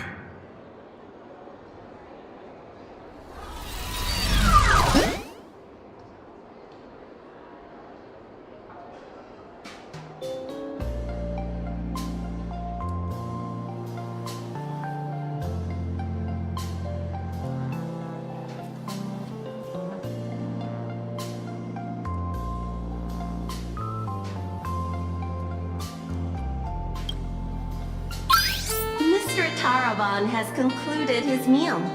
Items consumed during his dining session: 100 portions of prime tomahawk steak, 30 blocks of dragon scale cheese, 10 servings of emerald mushroom salad, assorted Ushaka blue spotted sashimi, and gold flake wine. Taravan? That's quite the appetite. And you are? I am Mr. Taravan's personal dietary management robot. My duties include monitoring his blood pressure before and after meals, and ensuring he takes his high-potency digestive enzymes and gout medication. My regards to you both. All for the Emperor Lord, and that eternally bottomless dinner table. Wash your hands before you eat. Rinse your mouth after the treat. Good health makes for a happy life. Yo ho, yo ho! So, this isn't some private room for Mr. Arita at all. You guessed correctly, Penaconian exile. Please don't blame your poor ghost friend. His idea of stealth isn't nearly as impressive as he thinks, and neither is his brain. With just a little bit of misdirection, he dutifully led you straight here to me. Of course, I wouldn't be so bold as to let you disturb Mr. Taravan's meal without permission. Allow me to introduce myself. I'm Kenneth Arita of the Traditional Project Department.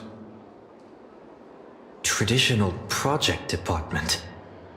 Arita?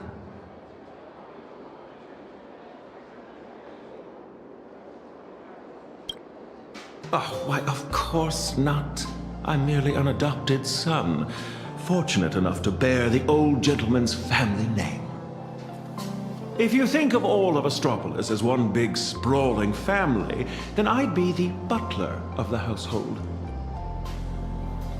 And a butler's job is to know everything that goes on within the estate, down to the smallest detail, and to ensure no pests ever find their way inside to threaten the family's interests.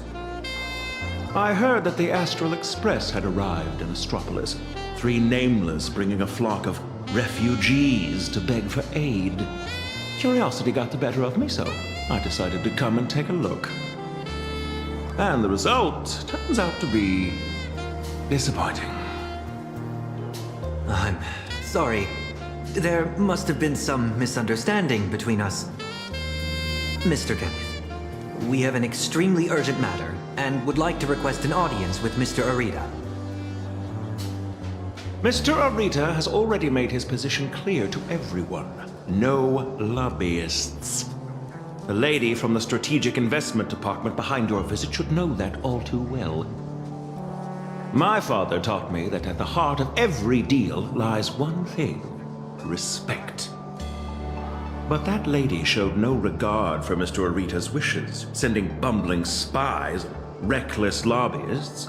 Her actions were utterly devoid of respect.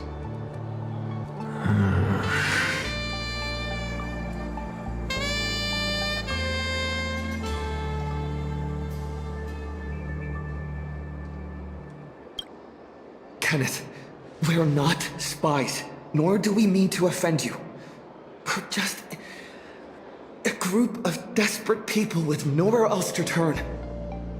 My friends are back in Planarcadia, and every living being in that world are in grave danger right as we speak. On behalf of the Astral Express, I make this promise to you, and through you, to Mr. Arita. So long as he is willing to cast the deciding vote against the weaponization of the husk, the Express will bear any and all costs and obligations that arise from it.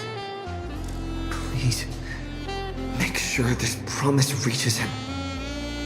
The bond you share with your friends is truly moving.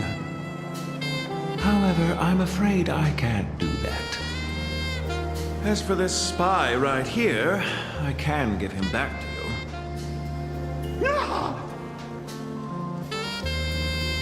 The heart of every deal lies in respect.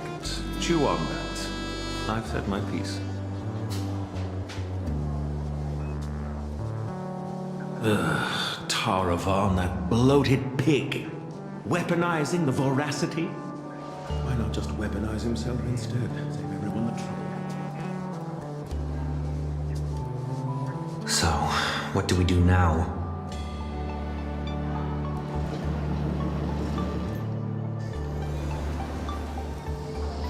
I'm sorry. I messed everything up again.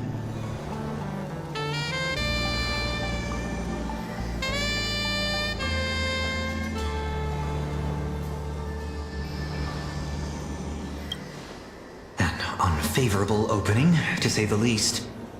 The moment IPC faction politics get involved, things get infinitely more complicated. What do you think? Should we try a different approach, or keep up the chase?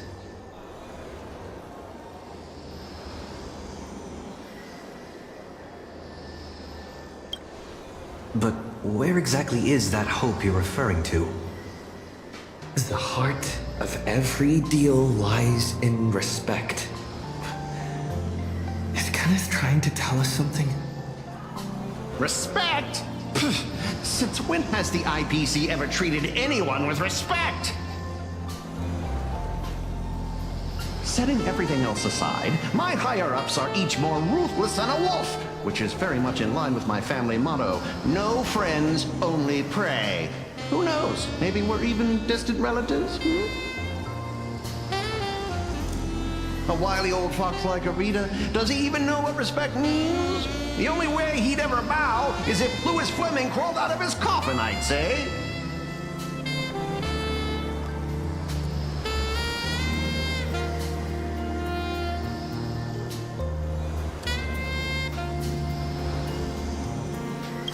Huh? Really?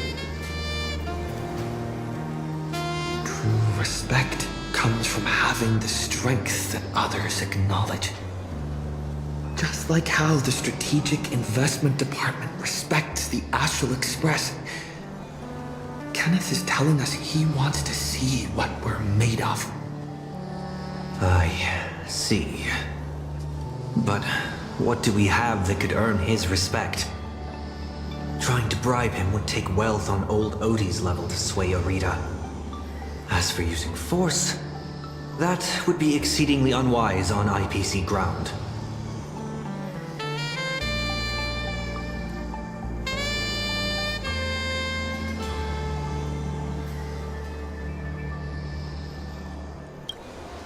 As far as the city is concerned, the awakening of the husk is still a piece of information known only to the IPC's upper echelons.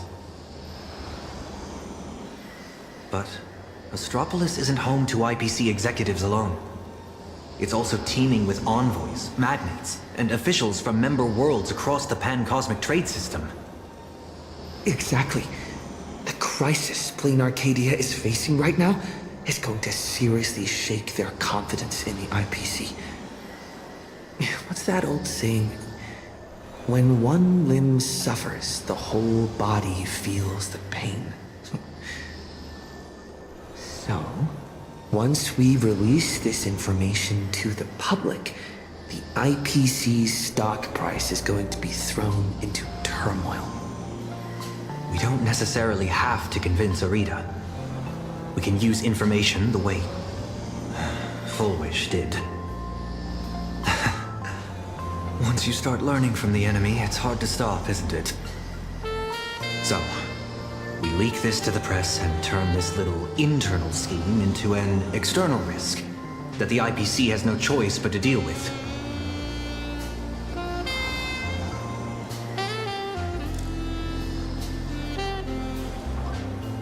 It's time to relaunch for Bobo Weekly and drop our first bombshell scoop. Husk! Stock fluctuations? I have no idea what you're talking about.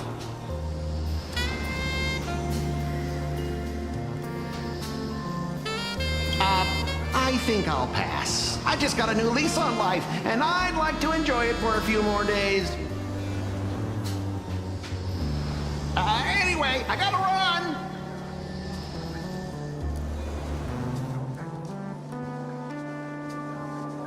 Now then, let's have Kenneth show a little respect. Come on, Sonny. Let's head to the Lodestar Tower and meet up with March and the others.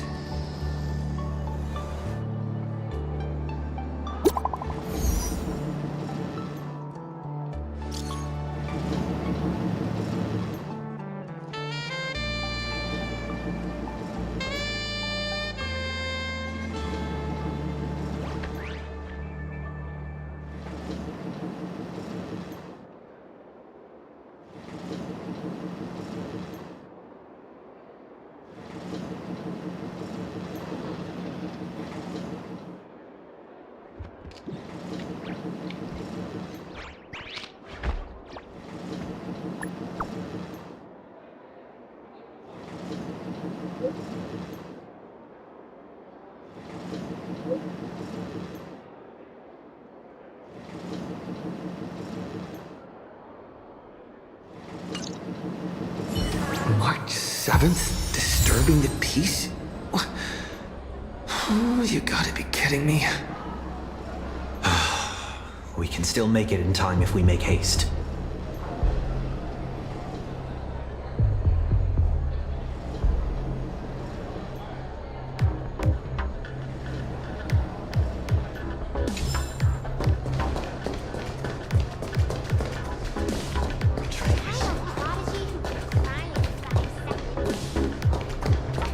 Gotta find a way to turn these tourists into my KPI. Enjoying a meal during office hours? Strange.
one thing after another.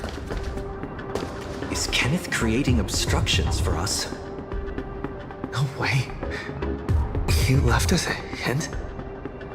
So, the marketing development department is behind this?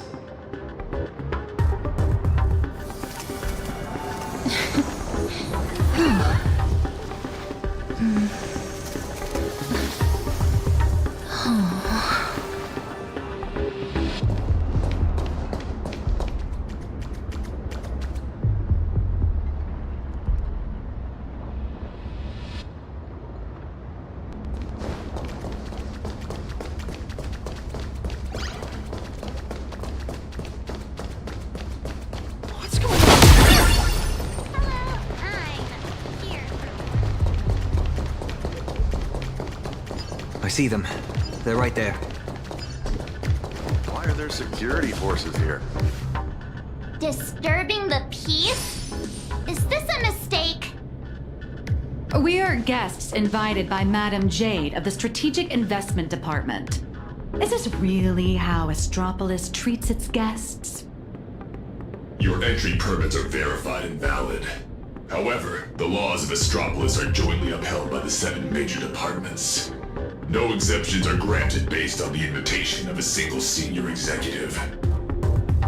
Our system detects a dangerous wanted fugitive hiding among your visiting party. Is this some kind of interastral joke? The Nameless of the Astral Express are heroes who've saved many worlds.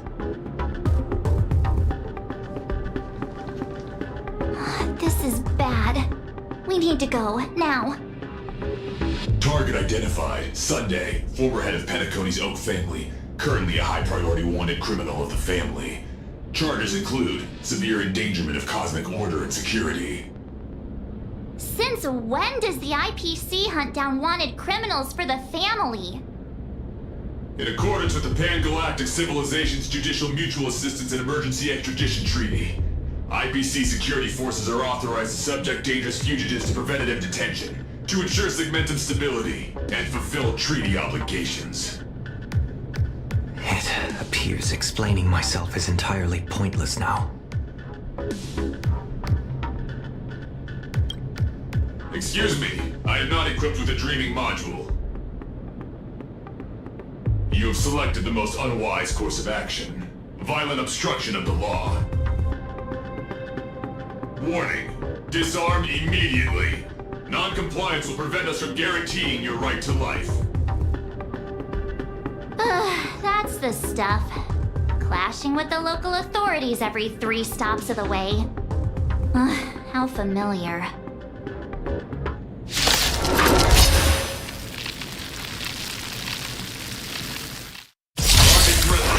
Unable to assess.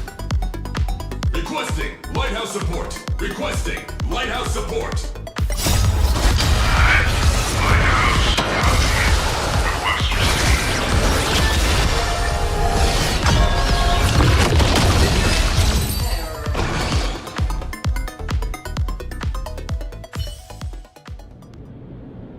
Lighthouse, execute the arrest directive immediately.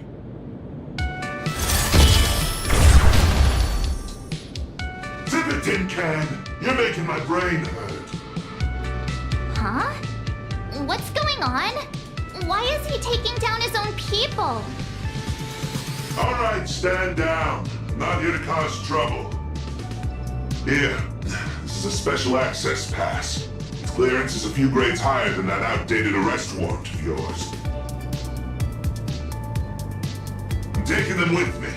Objections? Clearance confirmed. Hilarious. Clearance confirmed. One word of objection out of you, I'll be pounding you into scrap and shipping you back to security in a box. Right, you lot. Write your own incident report. Make it airtight and keep my name out of it, hear me? Well, don't just stand there. Do you really want to waste eternity dealing with these by-the-book blockheads? Allow me to introduce myself. I am Lighthouse, Astropolis' honorary security officer. I am the light that pierces the darkness, the shield that guards against danger, the one who leaves no place to hide for the scoundrels that threaten IPC assets and the safety of Astropolis' citizens. I am the bane of evil. See that gleaming statue? They built it for me after I single-handedly stopped an out-of-control airship from crashing into Paradise Island 3 years ago, saving well over 100 IPC executives and more than 1,000 foreign dignitaries from our partner worlds. Cool. So, you're basically Astropolis' resident superhero?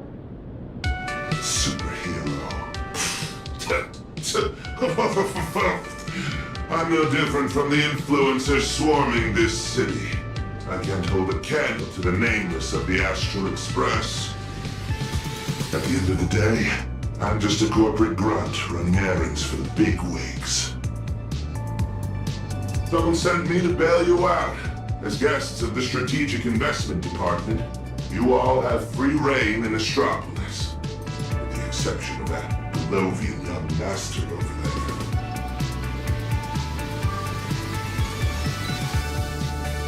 The IPC is riddled with internal factions. It seems someone is trying to assert their presence. Spot on! I got 2 calls at the same time. One asked me to ensure unrestricted access for the Strategic Investment Department's guests, and the other asked me to apprehend the high-risk wanted felon. I thought to myself, isn't this just picking on the little guy? Am I supposed to fish the sugar out of their instant coffee too? But hey, that's just how corporate life is. So, tell me, big hero, exactly which 2 heavyweights are duking it out up there?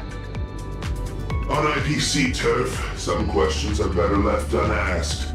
Because the real question isn't who done it, but rather, who wants you to know?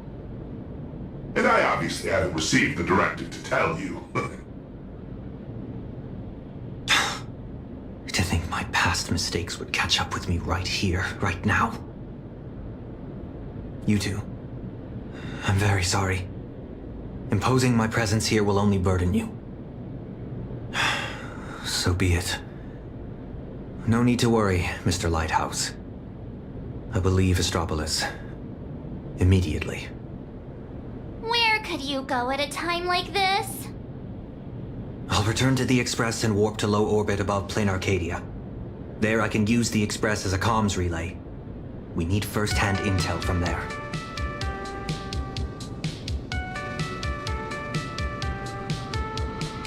Take care, you two. I'll do my part. And you do your best, too. Phew! Finally got His Highness out of my hair. My performance review is safe. I'll call that a win.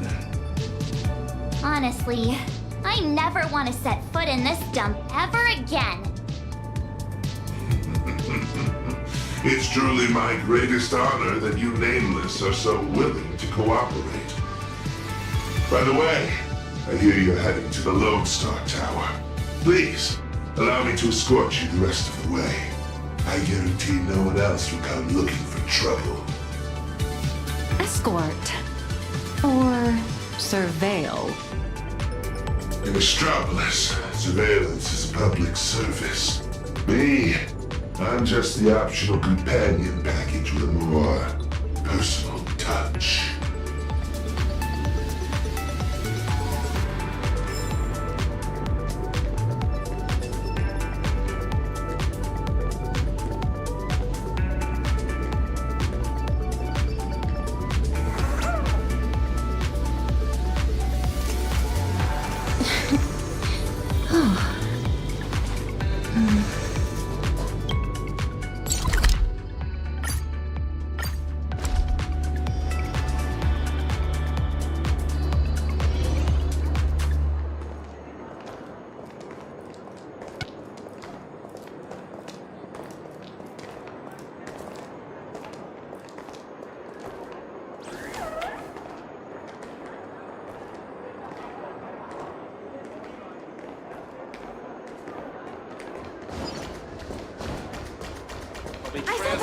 Sir,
Hi there. Tickets to the Lodestar Tower.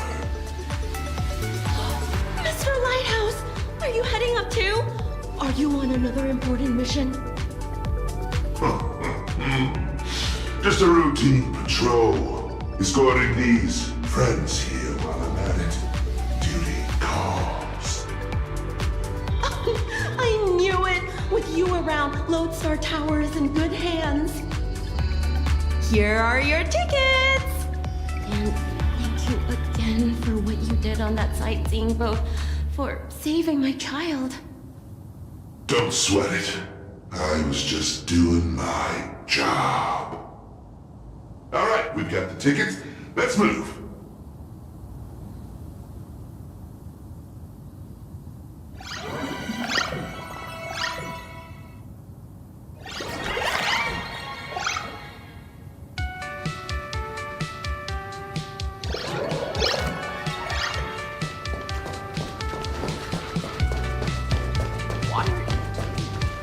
I was looking into it, and apparently, back where we Imagine originated, there's an actual Fake-Kind Protection Act to safeguard our rights.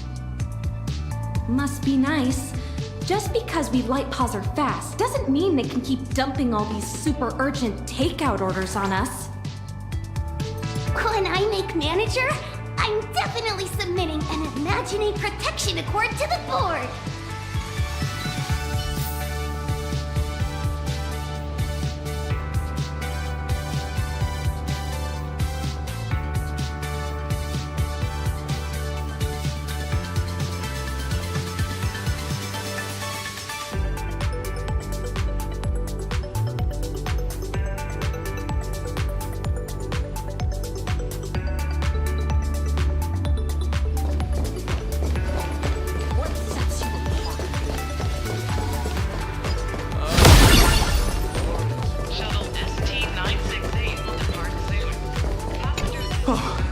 Good thing I caught the last shuttle before the lockdown hit. Is this level of security really necessary?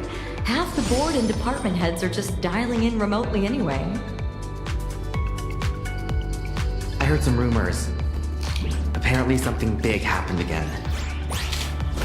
Oh, my Interastral Peace Entertainment stock better not tank. I was just about to cash out. It's here. Let's go, guys.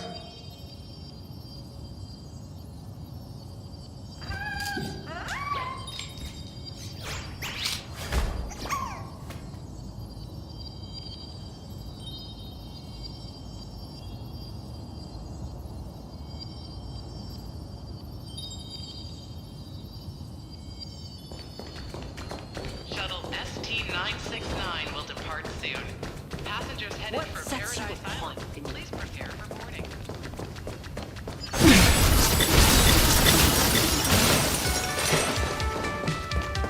All right, everyone, grab a spot and hold on tight.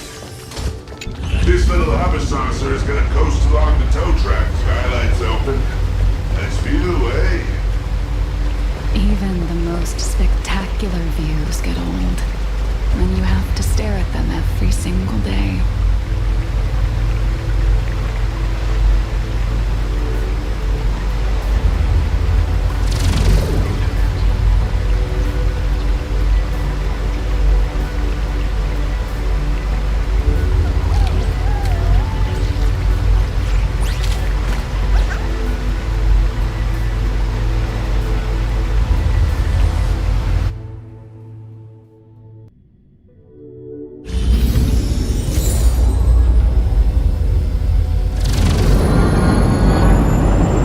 Hold on tight. Once we're through this tunnel. Is Mr. Lighthouse really escorting us all the way inside? Sorry, but I'm the one with the special clearance. I've got to deliver you VIPs safely to your destination. My mission isn't complete until then. I'm usually just flying around up there, so this is my first time riding an everyday commuter shuttle. If you folks aren't in a chatty mood, I can stop talking.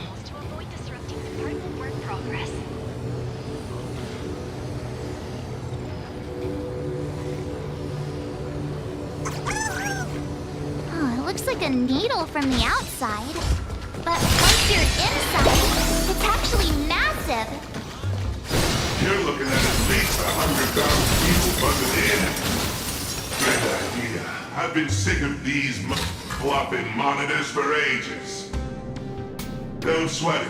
They can't touch you. At most, they'll just angrily bill the damages to the Strategic Investment Department. Listen up, you! Eyeball freaks! I've got a special transit pass right here. Code 54266. I don't care if you can understand me, but here's a free piece of advice. Don't mess with these guests from the Astral Express. Alright, my mission ends here. What was it you guys were planning to do next? Madam Jade said she set up an office for us.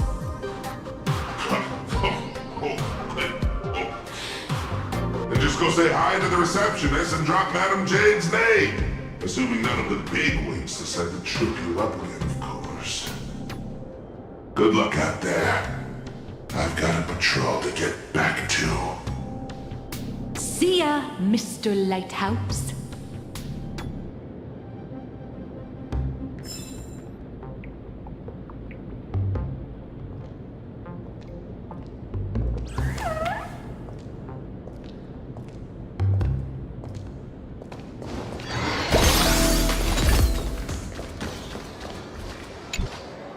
For malfunction reports, please proceed to Zone D.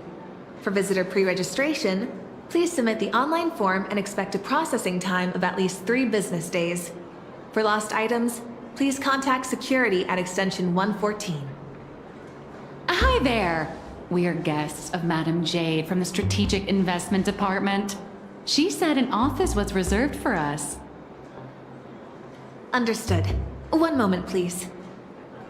Guests of Madam Jade. Ah, here it is. Zone G892, temporary office. Access code... According to the system, access to that office was temporarily locked by the Marketing Development Department for emergency debugging just moments ago. Lifting the lock requires authorization from a department head or higher. I'm afraid coordinating this might take some time.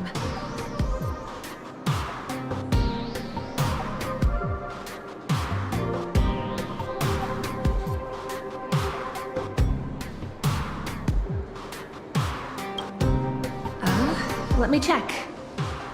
24 system hours. 24 system hours? We don't even have 4 hours left! That's the IPC for you. A textbook example of petty office politics. But this is just ridiculous! A petty turf war over an office is going to indirectly destroy the future of an entire world! Looks like we'll just have to ask Jade to assign us another. We're out of time. We went through a lot to get here, and I'm not letting them stop us now. Let's try this instead. Employee ID IPC MDD GL3 1545. Name Beatrice Melanine. Affiliated with the Marketing Development Department, Cosmic Big Lotto Division, Level 3 Project Consultant. My access permissions should still be dormant. I'd like to activate them. Beatrice Melanine? Oh, wait, are you the Big Lotto girl? That's goddess to you, the Lotto goddess. Listen up, rookie. Citing Article 7 of the Emergency Internal Resource Allocation Regulations, during periods of cross-departmental collaboration, employees of Level 3 or higher from the originating department may apply to elevate their temporary venue coordination priority to the maximum. Now, type it in and give it another try. Clause verified. Temporary system authorization granted. Force unlocking access to Office B703. Please wait. All set. Here is your temporary access pass, valid for 24 system hours. Welcome back, Miss Melanine? 24 system hours! Whew, more than enough. What are you all standing around for? Let's go. What just happened? Are you really Beatrice Melanine? No way! It's just one of the many gigs I've worked, hardly worth mentioning. But... I know you have a lot of questions, but the hallway isn't exactly the best place to chat, is it? This way! B703, right? Back at my old stomping grounds. I know this place like the back of my hand.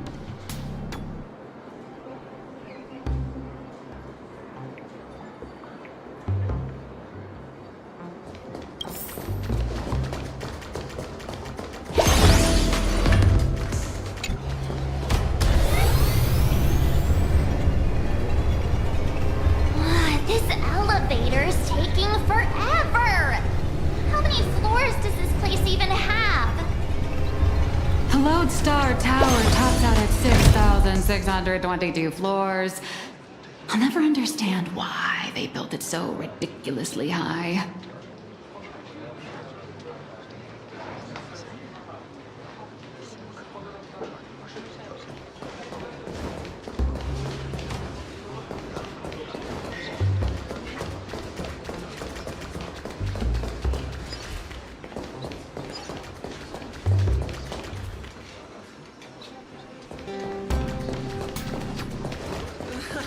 B703! This should be it! Finally, a place to catch our breath.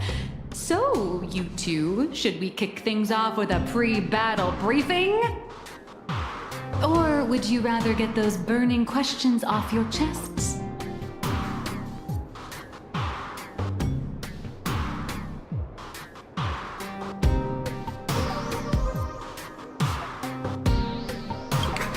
Before we begin, I have a question.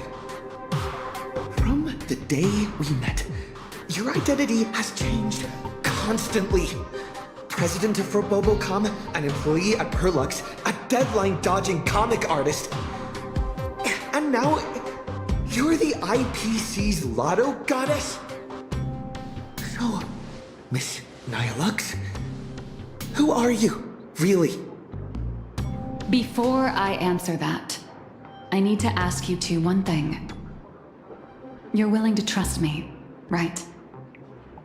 You seem like a good person, I guess.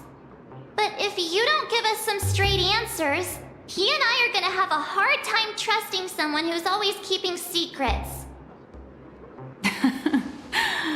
The nice guy card. March. That's the highest praise I've ever received. It's fine. A trusting heart is magic. Since you're willing to trust me, I'll stop hiding things from you. I do juggle quite a few identities, and I'll admit, I don't exactly look like the most reliable person. But every single version of me is 100% genuine. I'm just glad these identities have allowed me to help my friends out when they're in a pinch. Little Raccoon, there's, something I need to get off my chest. I think it's time I told you. Boss! Evil boss. Mr. Sunday tipped us off that there's some explosive news to cover, so we came without a moment's delay. Explosive news?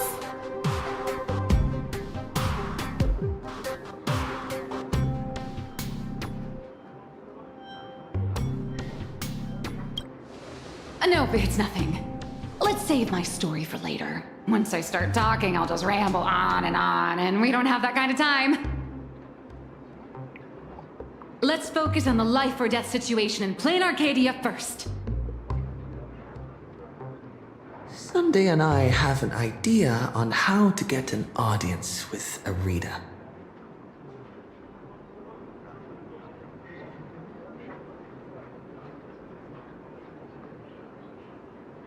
Uh-huh. So, you want to blow the Planarcadia Husk crisis wide open, using public outcry to corner the pro-weaponization faction. Even in my wildest dreams, I never imagined Bobo Weekly would one day expand into interstellar reporting.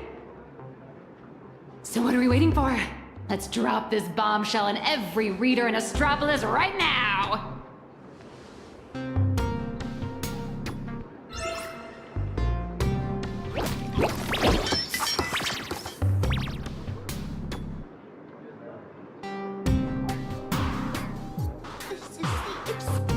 Of all exclusives!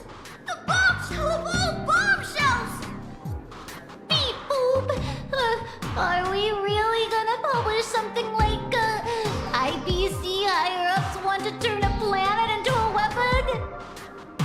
What if Furbos get stuffed into a courier box tomorrow and tossed into a black hole? Listen up, little dummies! If we don't hurry and get this massive scoop out, our newsroom in Planarcadia is gonna get eaten by monsters and dumped into a black hole anyway. Remember the journalism principles I taught you? Don't write the news like some bone-dry fact-finding report. The headline has to be sensational and intimately connected to our readers' everyday lives. Shocking! Secret meeting of IPC execs. Save the planet or turn it into the ultimate weapon. Like this? Exactly. But the point isn't to expose the conspiracy. It's to shove the danger right in our readers' faces. They need to know that after Planarcadia falls, the world they live in will face the exact same threat. Subtitle: Exclusive Insider Report. Astral Express tells all. A greater shadow looms over Astropolis.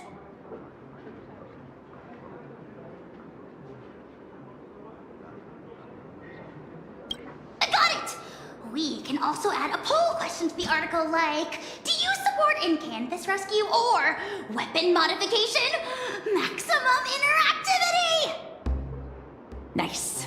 Aside from our little Furbos over-the-top clickbaity articles, we'll also need you to step in front of the camera for a few shots to boost the story's credibility. We'll aim to infect every social and news platform in Astropolis in record time with this news, just like the anti-organic equation did. Leave it to us Furbos for the freedom of press and to keep our home from turning into a giant firecracker.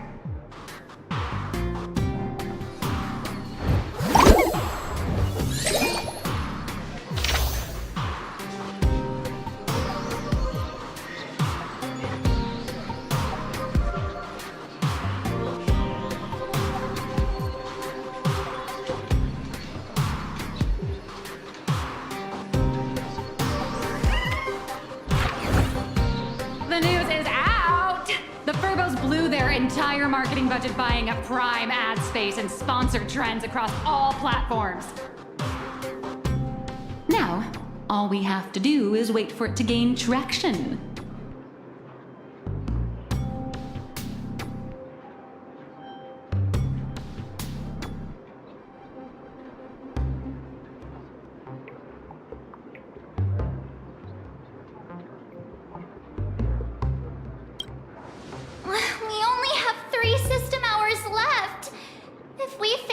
to make it before then. All right, my friends, let's not stare anxiously at the clock. This is the home of interastral peace entertainment, after all. One system hour is more than enough for a message to burn from a tiny spark into a raging wildfire.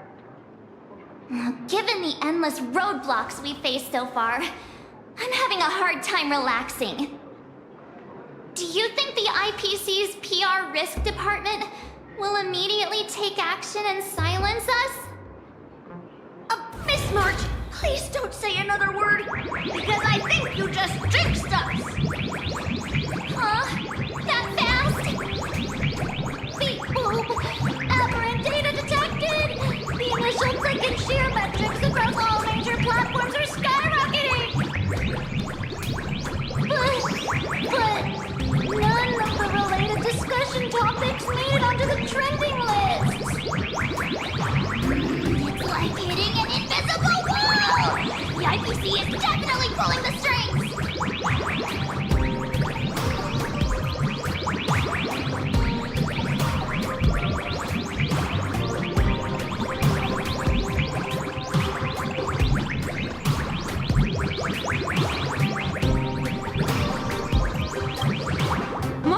Giving into despair already? Did you forget? Astropolis is home to more than just IPC employees, and not every employee is a puppet dancing on the IPC strings. Algorithms and push notifications are crucial, sure, but when everybody's safety and the safety of the entire universe is at stake, it's not just the algorithms alone that determine how the news spreads. At the end of the day, the ultimate medium through which information spreads is still people. Terrified whispers, burning curiosity, the desire for the truth.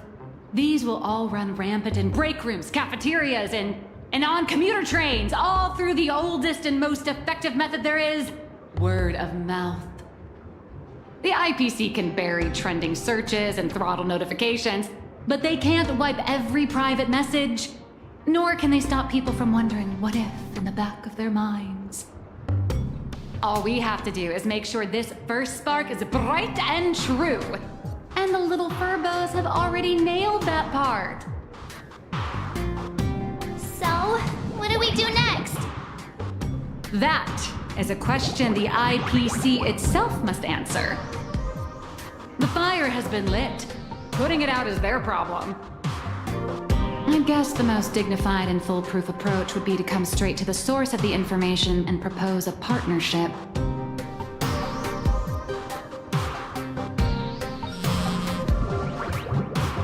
See? What did I tell you?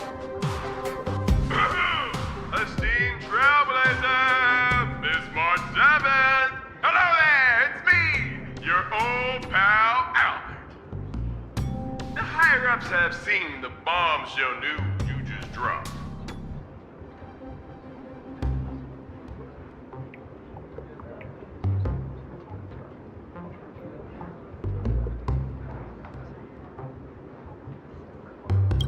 Come on, old friend.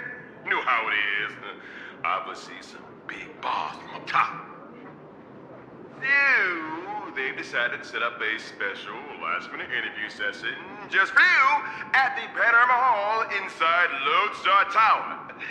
They want to hear all about the situation in Planarcadia firsthand, along with your demands. This is a once-in-a-lifetime opportunity! IPC higher-ups and even business reps from other star systems will all be there. You get to speak directly to the most influential audience around. Yours truly is also all set to conduct an exclusive interview with you afterwards. You will show, right?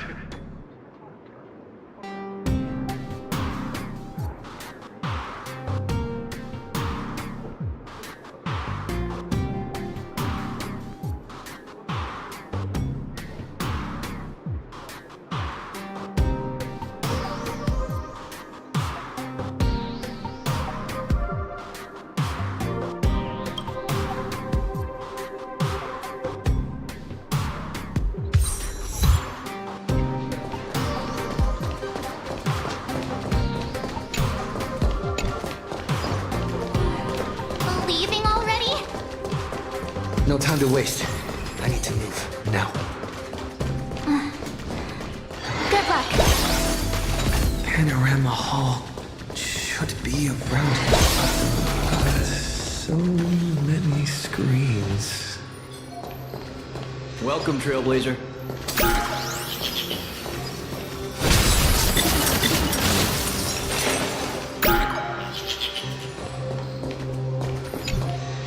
Pleasure to make your acquaintance. I'm Yannick, assistant to the International Peace Corporation's Board of Directors and one of the hosts of the Pan-Cosmic Trade Summit. The news you posted on your personal media account has caused a massive uproar across all of Astropolis. I've been commissioned by the board to arrange a special discussion panel. I'd like to invite you to speak your mind without reserve.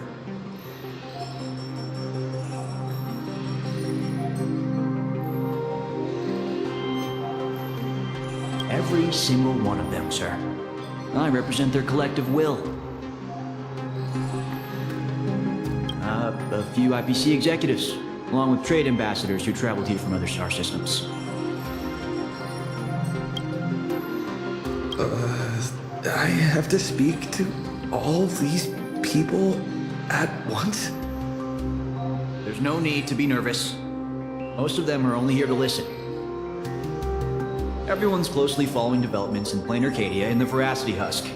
Your testimony will help them understand, and it will factor into any potential re-evaluation of the board's position.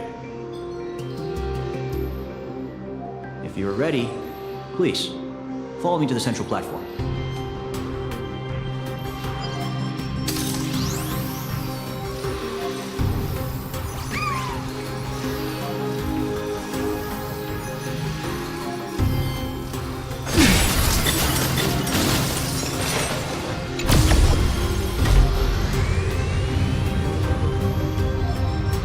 Please try to capture people's attention and make the most of it.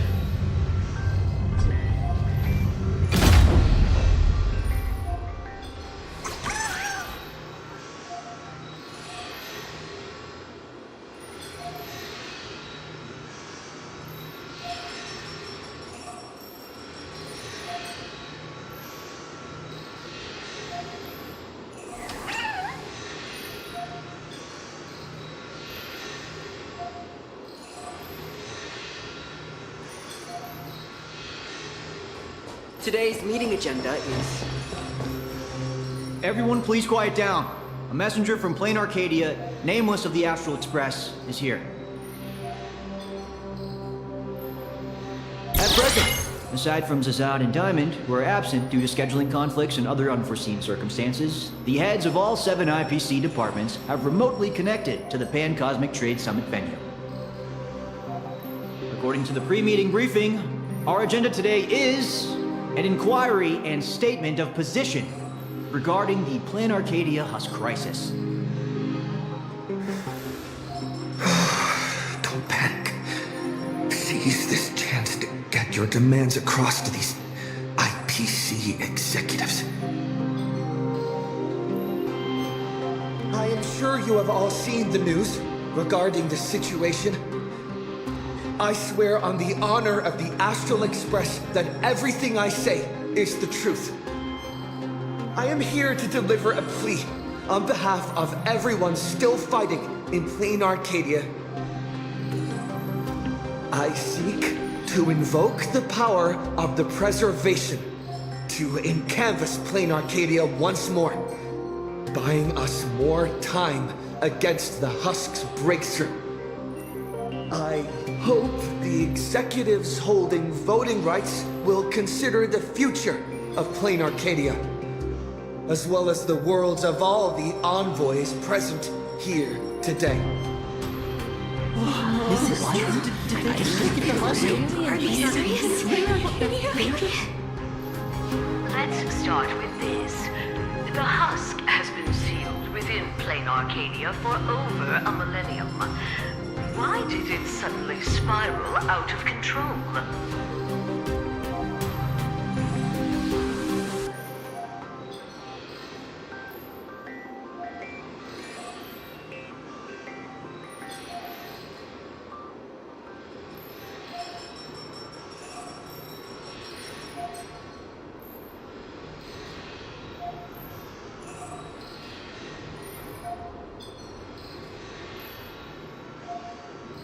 The Phantasmoon Games held in Planarcadia are in fact a ceremony designed by the Eon of Elation to suppress the Husk.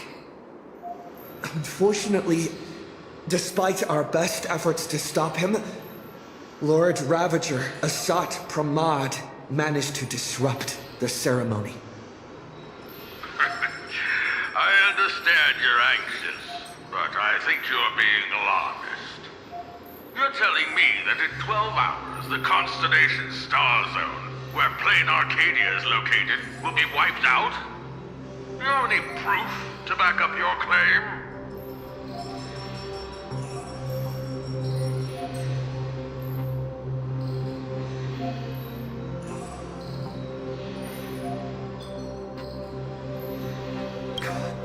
I am not an expert on Leviathans. My conclusion is based on the calculations of Madame Pearl from the Strategic Investment Department. As the administrator of Planarcadia, her conclusion should be reliable. Unfortunately, neither of you are experts. Let me be clear. The veracity has been dead for a very, very long time. By your own account, Planarcadia is nothing more than one fragment of its corpse. The Technology Department's assessment has concluded that the IPC's cutting-edge technology is more than capable of controlling the activities of these eonic remains. Perhaps even turning them into our most powerful weapon. As for the people there, they're collateral damage. You can't do business without taking any loss.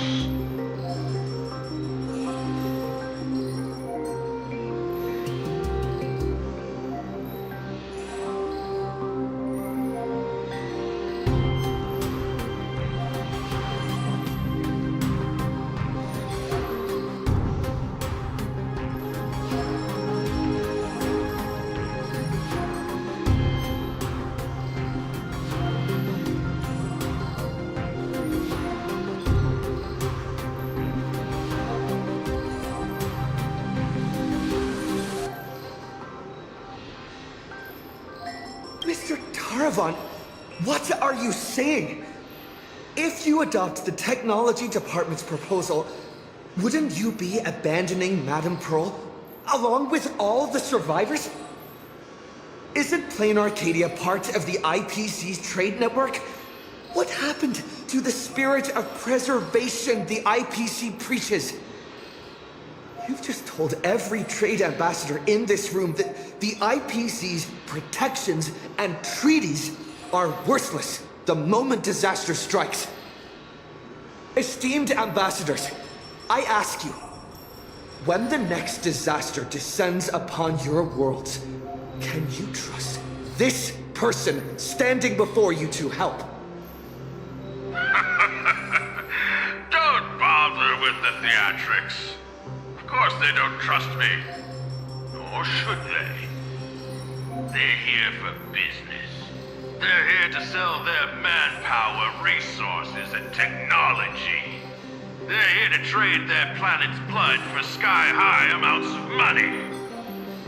Every world that joins the trade network bears its own risks. The swarm, the anti-organic equation, the Borising. Sure, the IPC provides some support to its allies, but the IPC isn't your spoon-feeding, diaper-changing nanny. What is Mr. Taravan saying? What is he saying? That's quite enough, Taravan. You've made it all the way to Board Director, yet you seem to have more professional discretion back when you were hauling materials for the Building Material Logistics Department.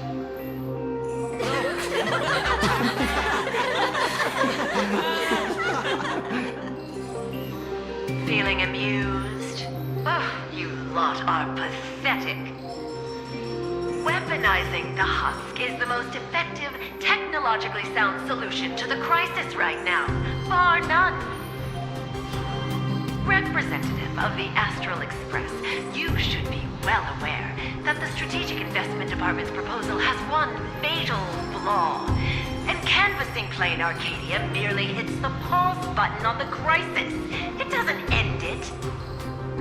When the seal completely fails, not even shattering all 10 cornerstones would buy the 10 Stonehearts a single second of breathing room. How do the Strategic Investment Department and the Express plan to respond when that happens?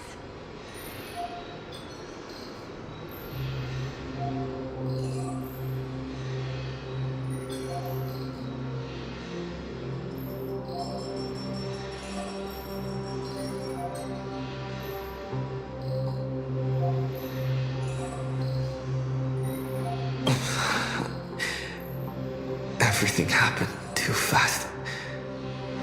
I don't have a more fleshed out idea. But if we can delay the crisis, we'll have more time to figure out the best solution. Alternative plan or no, I have to ask. Is there really zero risk in turning an Eon's fragments into a weapon? Risk? Of course there's a risk, but it comes down to probability. You don't expect me to explain the technical details right here, do you?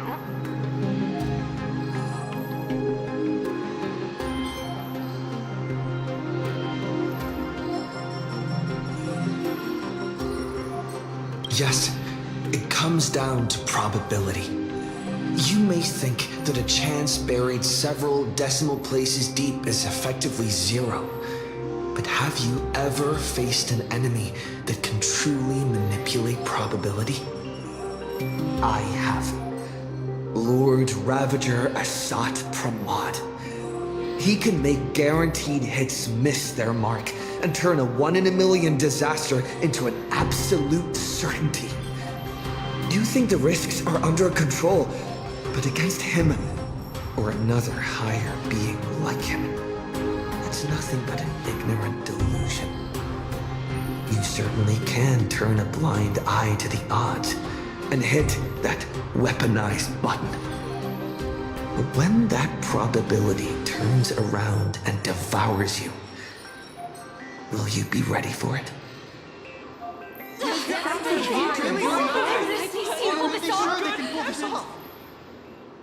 Fair enough. I've heard all I need to know regarding the Planarcadia issue. So it's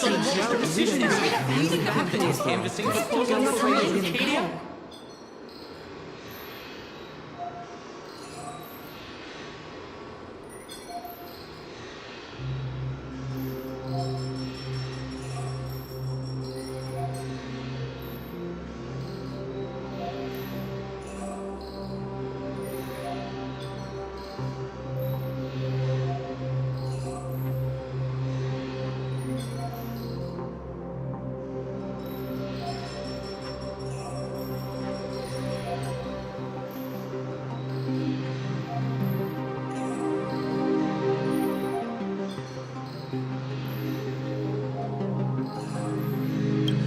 I support the in-canvas plan, and that's that.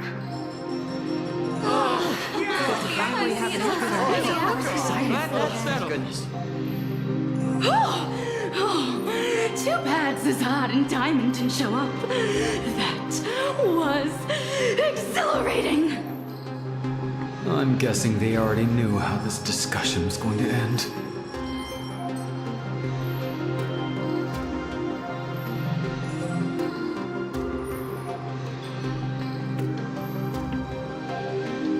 Congratulations on getting your wish, Mr. Trailblazer. The discussion was quite lengthy. Let's take a break.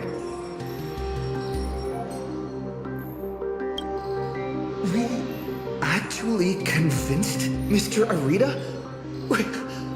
I thought it'd take a lot more work. I understand.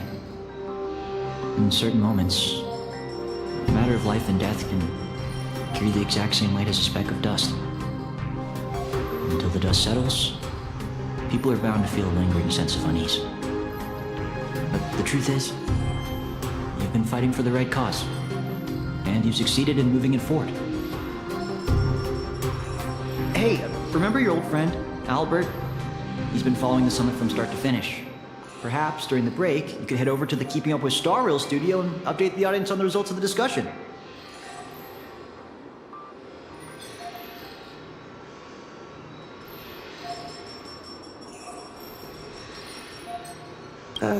True. I promised Albert I'd record a segment after the summit. The court of public opinion is a battlefield, and seizing the initiative is crucial. Keeping Up with Star Rail reaches an audience far beyond Astropolis. It broadcasts to the entire cosmos. It's a prime opportunity to make your voice heard and leverage media influence to pressure the IPC's decision-making process. This ring platform we're now standing on branches out in 3 directions, leading to different functional zones within the Lodestar Tower. The Keeping Up with Star Rail studio is right over there. If you'd like to head over, simply operate this rotary dial and the path will open right up for you.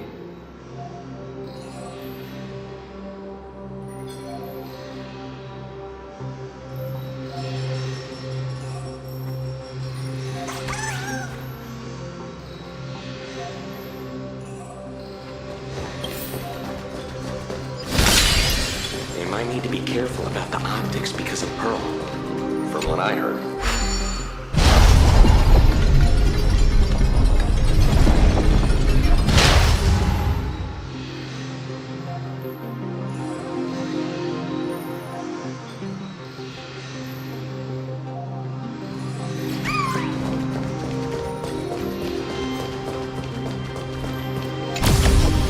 Before I head out, I should tell March and the others the good news. Better not keep them worrying.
I can take a breather.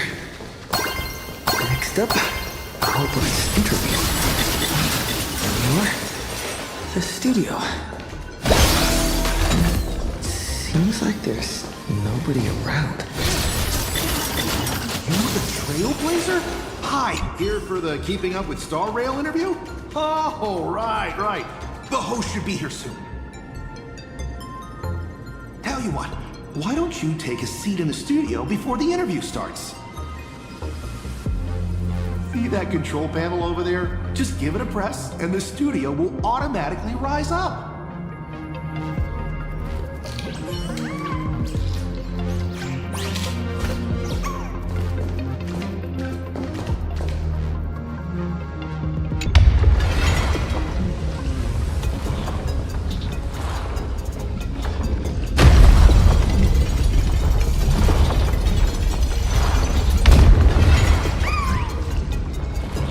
Must be the Keeping Up with Star Rail studio, right?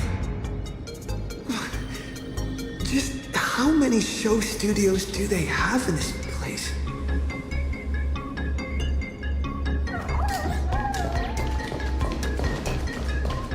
Whoa! It's great to meet you, Trailblazer. I'll be filling in that.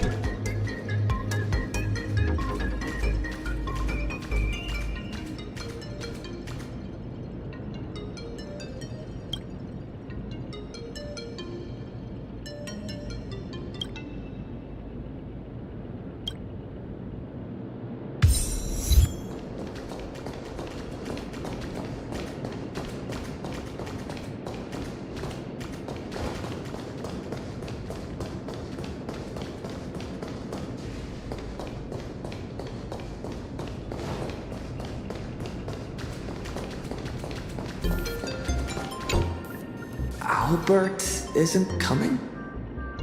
Well, since you broke that massive scoop, he's got a ton of big shots to interview. Tight schedule, heavy workload. You understand that, right? Right?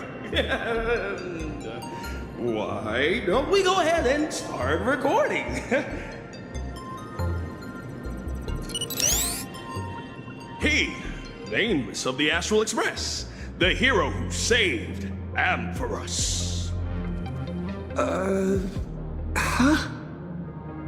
And now, for the crisis-ridden Planarcadia. He braved Astropolis, delivering an impassioned speech at a star-studded pan-cosmic trade summit. How will his voice influence the direction of this summit? What destiny awaits Planarcadia? Dear audience, please welcome today's guest on Keep Up with Star Rail! First question. Just what kind of impact did the Veracity's husk make on Planarcadia? I heard the Strategic Investment Department did massive reconstruction work there. Does that mean all their investments went right down the drain?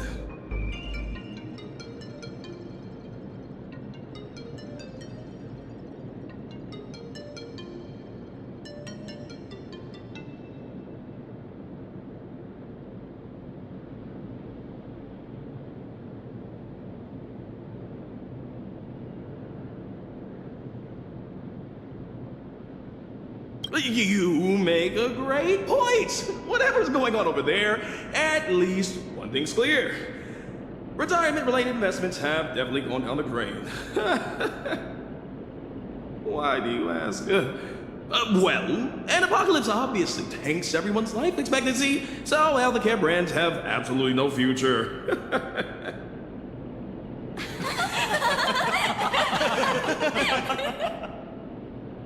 Seriously? What are you doing? You need to take this seriously. In my hosting experience, a whole show without a single laugh is a complete train wreck.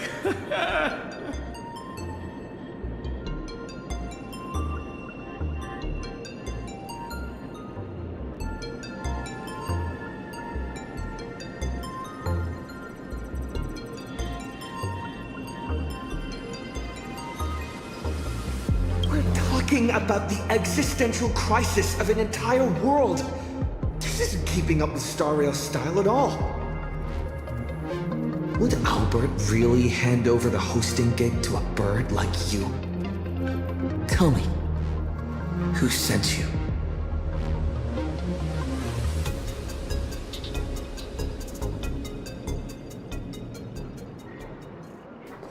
Miss Nihilux! Good news! He just sent us a message. Old Mr. Arita has been won over. He's going to vote for Canvas. Isn't this all a little too easy? Was that a bad thing? Oh, come on, don't be like me. I really don't want to play the Jinx anymore. All right then, March. Congratulations! Verbos! You scared this Verbal half to death. Evil boss, don't just start screaming! My little Dumbos! Get online right now and pull the search volume for the keywords Summit, Astral Express, and Planarcadia. Huh? Well, what for? In my experience working at the IPC, you can never be too careful. They invited Little Raccoon to present his case at the summit. Even if they don't publicly announce the voting results, they can't stop curious outsiders from driving up the search volume for related info. Beep boop! These keywords are showing absolutely zero search fluctuations!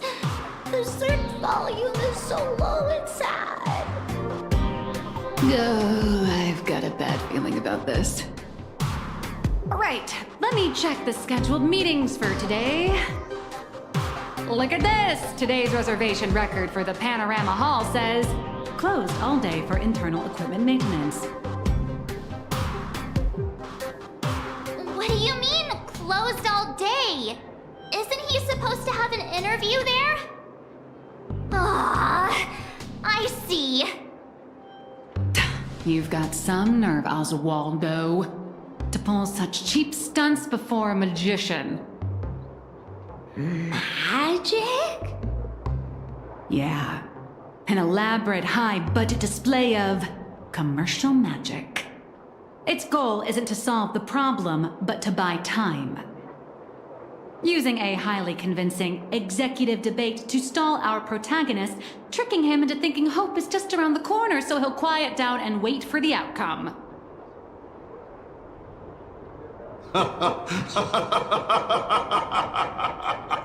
Brilliant!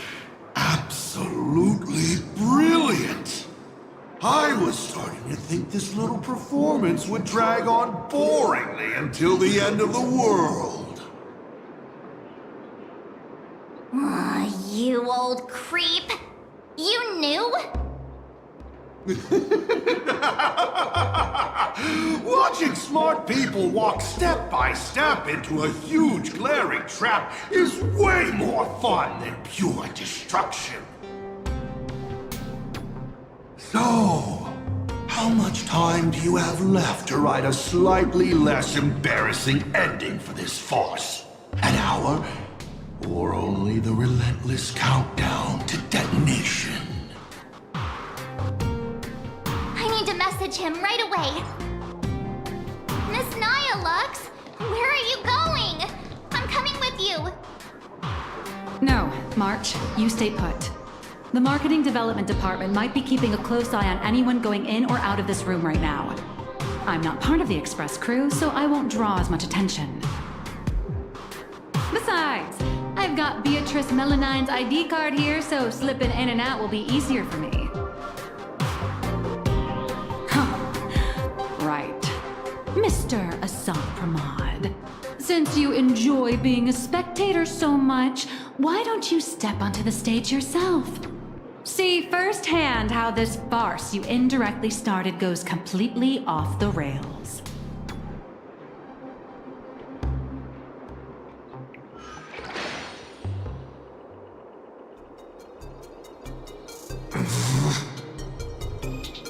You don't look so good all of a sudden.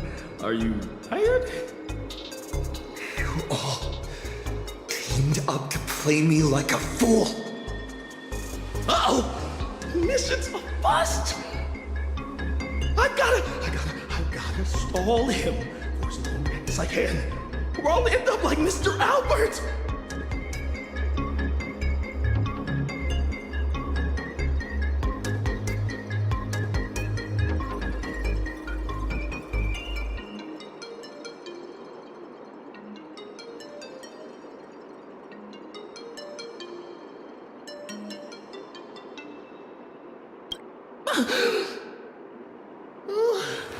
I'm sorry.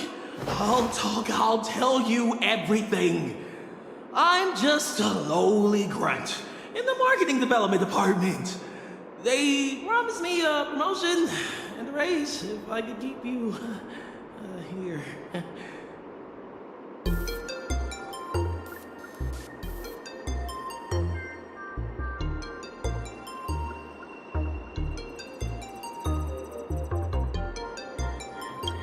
Actually, neither of us is going anywhere.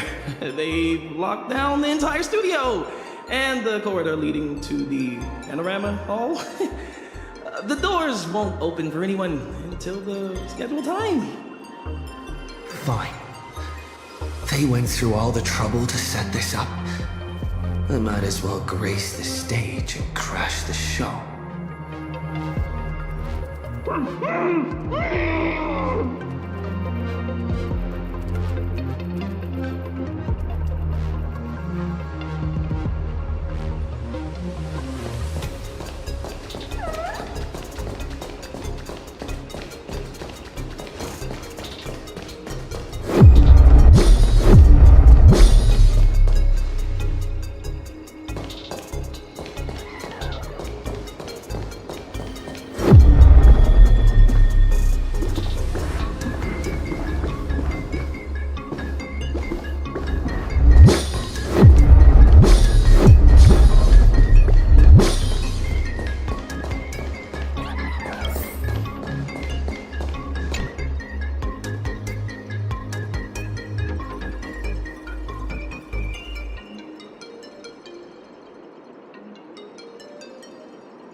Just don't come any closer. I don't want you to see me like this. I'm so sorry. I knew they were just using me to gain your trust, but I still made that goal. I'm a spineless chicken.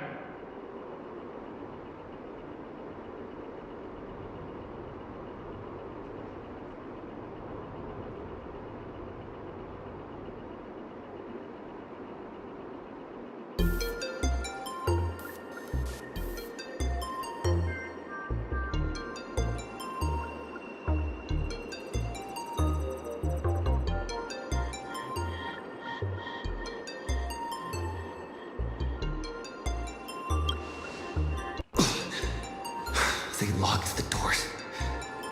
Do you know another way out of here? Truly knows the way.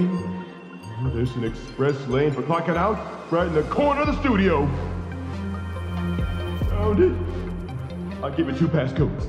Punch them in, follow the path, and you'll be able to bypass the lockdowns and come right behind the panorama hall. Hurry up and go. Don't worry about me. I can break out of this cage on my own. Take care of yourself.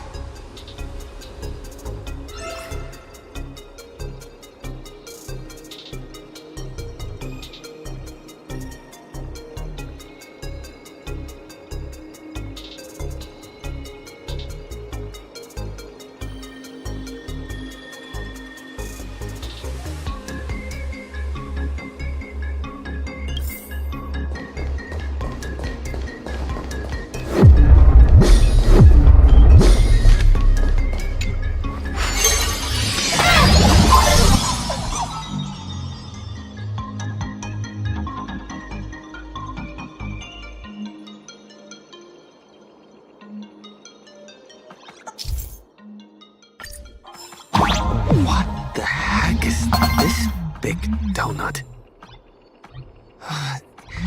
Gravity seems to shift. This circle. I wonder what'll happen if I jump into another bubble.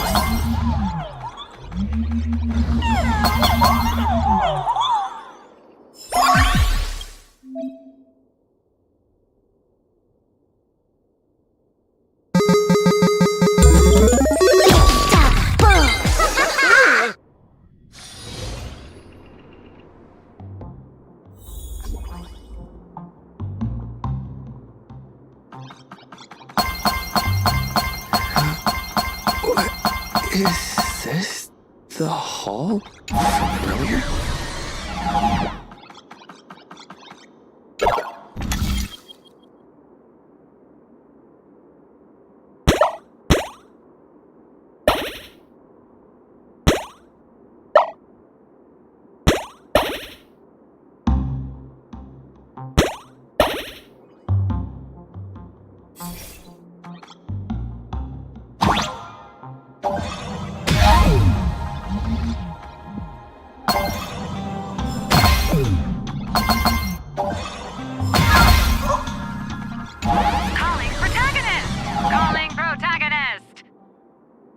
Miss Nihilux, what are you doing here?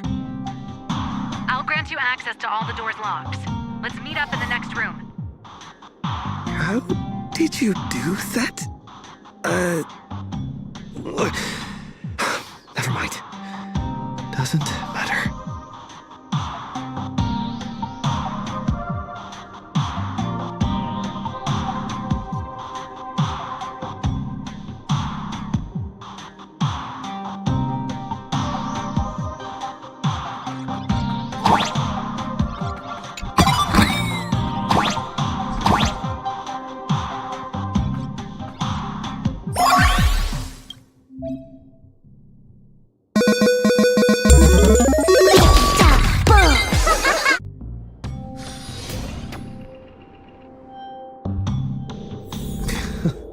The IPC security is a joke.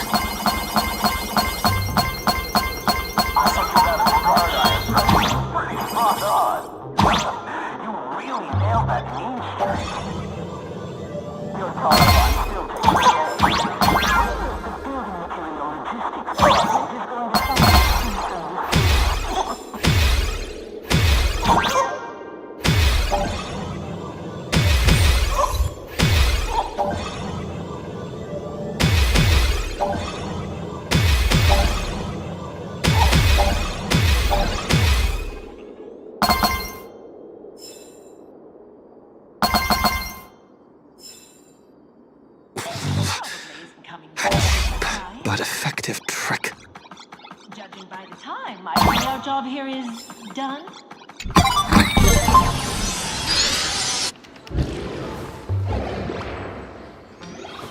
What is this place? Holy eons! Who the heck let him out? Were we supposed to stall him for at least one system hour? What happened to the door locks? Let me check the access logs. The locks were overridden. Who did this? That'd be me. I did it. Someone gifted me a tiny data slice. Said it'd take care of a lot of headaches. Stellaron Hunter Tech. Pretty impressive, huh? Are you a Stellaron hunter? Oh, no. I'm your colleague, Beatrice Melanine. Haven't you heard of me? Melanine? Isn't that name from almost 50 years ago? Enough chit-chat! Call security, now! Are we going up against a nameless? Aren't they partners with the Strategic Investment Department? Quit yapping! You have one job. Follow orders and open fire!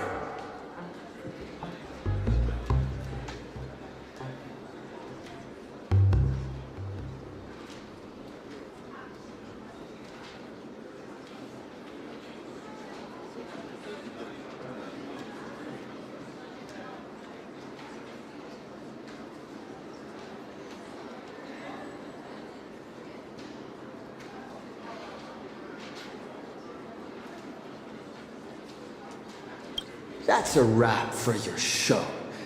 Now it's my turn to take the stage. Hold your horses, protagonist. It's not your time to shine just yet.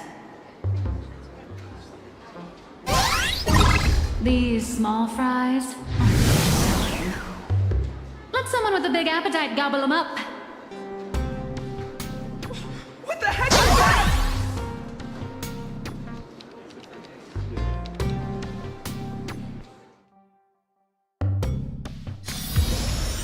Hello. Please support the IPC. Oh, for the Amber Lords. Out of my way! Get lost! Help! The nameless has gone crazy! Back off once in a while.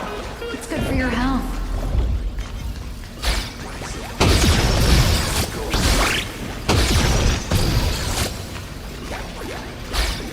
All right. That takes care of that. As satisfying as it was fighting our way through them, the problem we're trying to solve still remains. You know, those fakes in the meeting were a bunch of nobodies with zero actual pull. Oswaldo, the mastermind behind this whole farce, is still hiding comfortably behind the scenes with no intention of showing his face. We can't let him or any of those other high and mighty executives keep stalling us endlessly.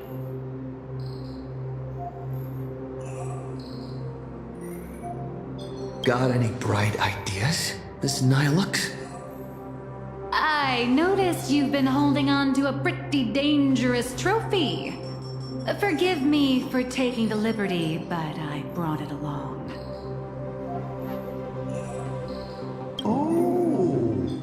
What do you need me to do? Slaughter them all? Or bankrupt them? Oh, just look at this! The severed head of a Lord Ravager. And it still talks. I guarantee you, shoving this in their faces will shock them through and through. More than some distant husk breaking its seal ever will. I like this idea.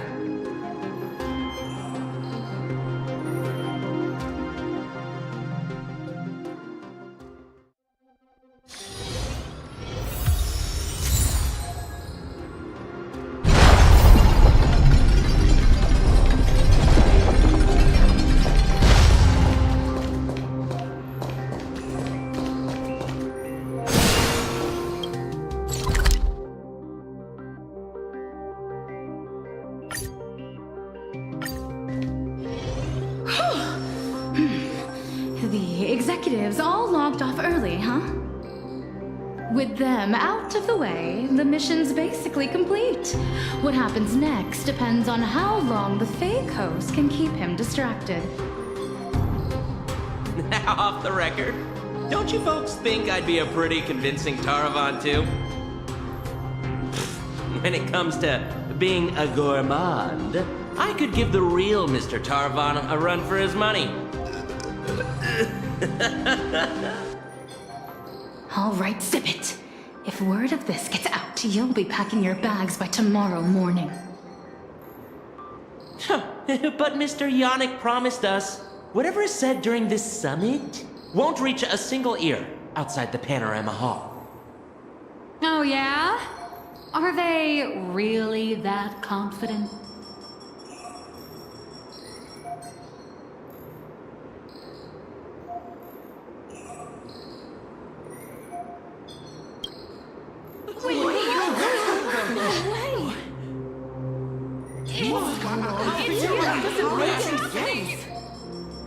Yannick? You sneaky little Bart turd! Point every single camera at me right now! I know you have the clearance. I want my face broadcasted to every single screen in Astropolis!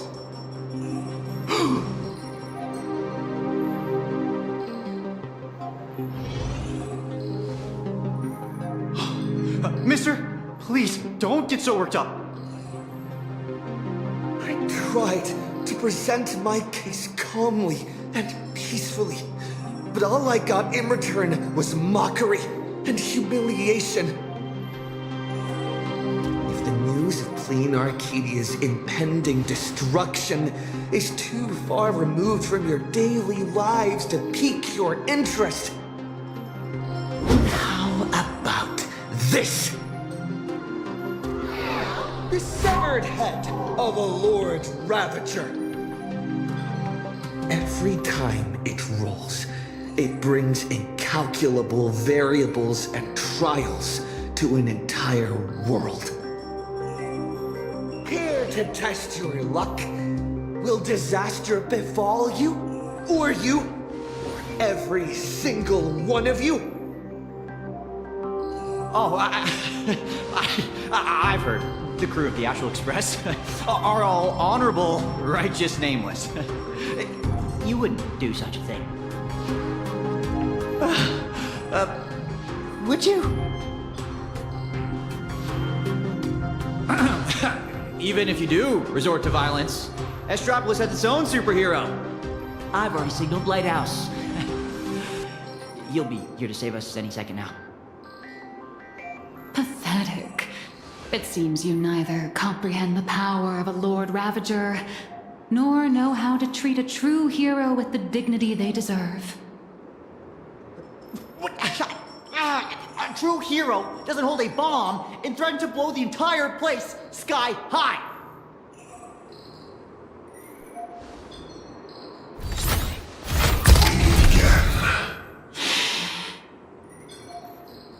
It's a real shame. This time I've received a top priority directive. Eliminate the threat to the venue at all costs. I know I'm no match for you, but this is my duty, and the sole reason I wear this power armor. I have to maintain the peace in Astropolis, because I am the honorary security officer, Lighthouse!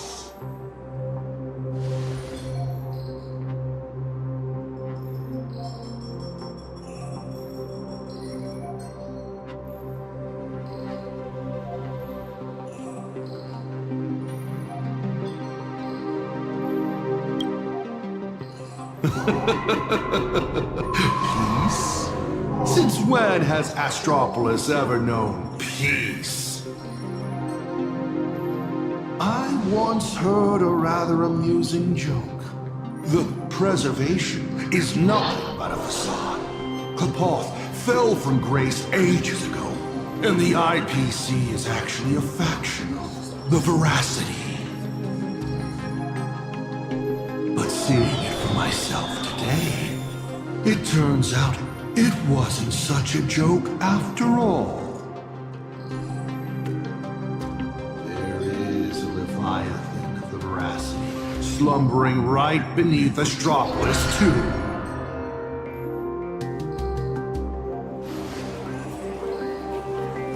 What kind of nonsense is that thing spouting? Okay, it's okay.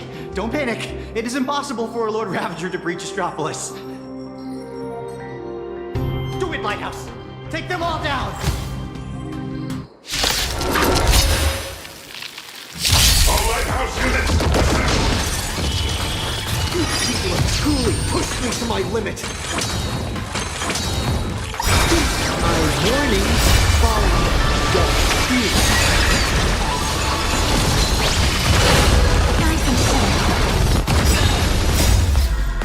Embrace a new life. Return to dust.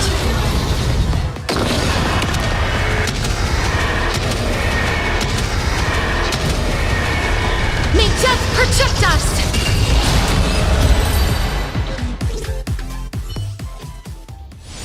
Are you ready to face the risks?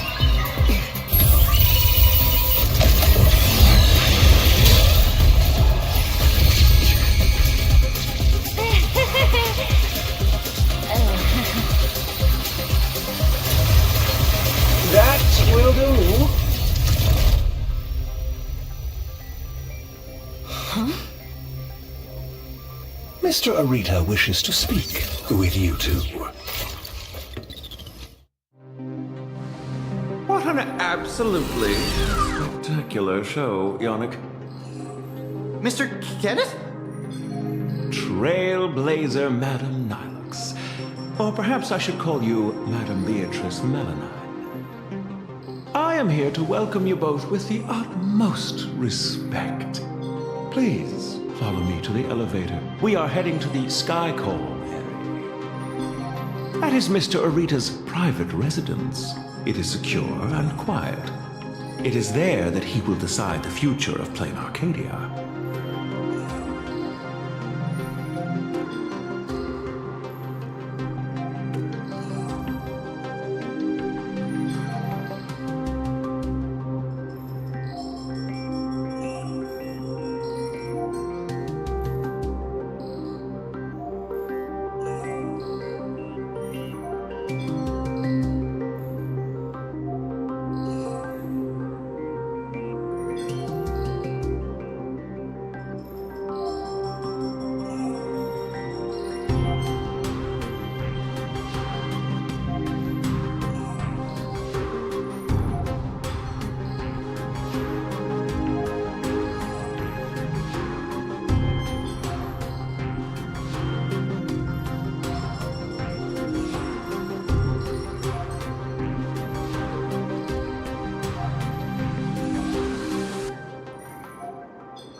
completely understand your anger and distrust.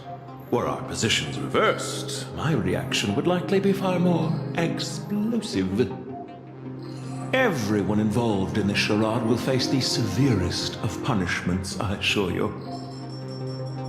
Please allow me to solemnly clarify. I swear upon the Amber Lord, the upcoming meeting has no prearranged script. Father is already aware of the commotion here and wishes to meet with you both. So we really did have to tear down the stage and blow the roof off just to get the boss's attention. Lead the way, Mr. Butler. Please follow me.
Where are we? The entrance to the Cloud Peak Sky Call area. Nice view, isn't it? From up here, all of Astropolis is laid bare, stripped of its secrets. Not many are privileged enough to enjoy such a view. In the entire IPC, only 7 individuals hold this honor.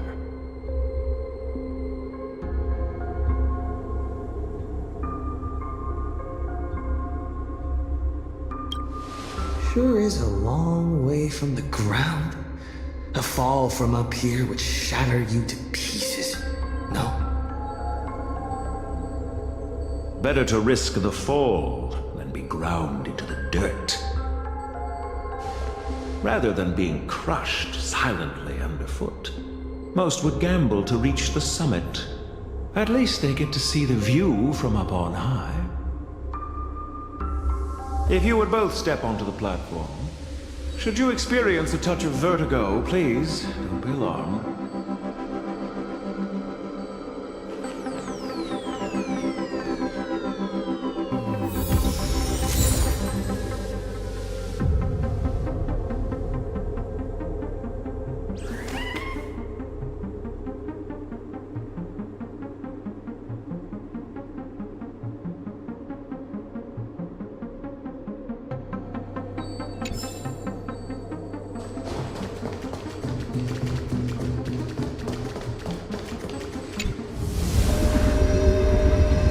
Did I just get sucked into the sky?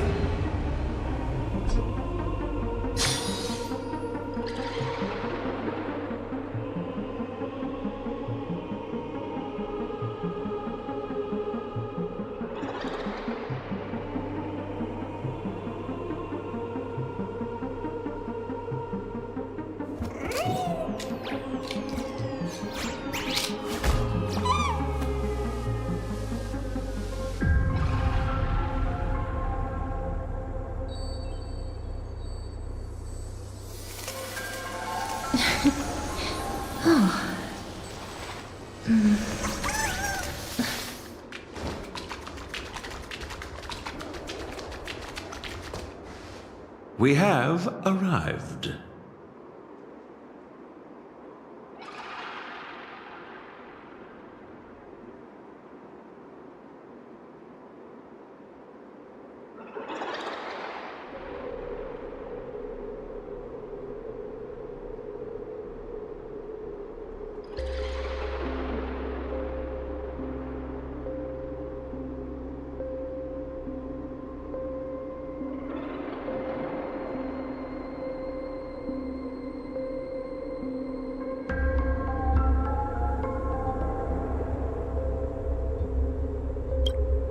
Father, I have brought them.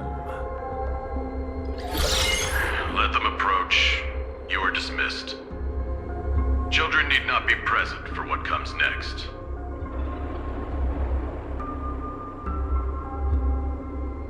Ooh, is it going to be R-rated? Too bad we're on a tight schedule. There's less than a system hour left before you cast that crucial vote. Clock is a ticking, Mr. Orita. You really should invest in a better watch, Ms. Melanine. We have time to spare. We all know Louis Fleming only needs 60 seconds to make a decision. You're not Louis Fleming, though. Everyone also knows that even the chairman can't change a decision made by Om Orita. Indeed. The younger generation seems to think the Ahatopia case requires no further discussion.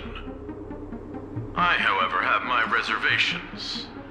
I find both of the current proposals lacking.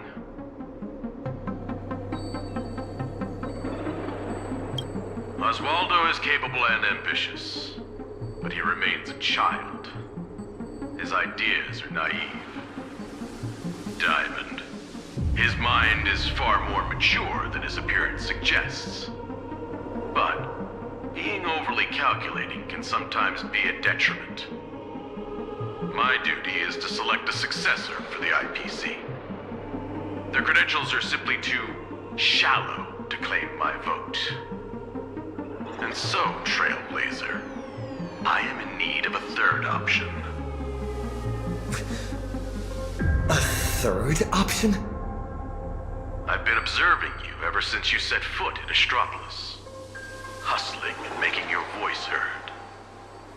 You're just like Louis Fleming during the founding years. Now, I will give you 60 seconds. Tell me your story. If it proves compelling enough, you might just win my support. This way, I won't be forced into a binary choice. You get exactly what you want. A win-win, as they say.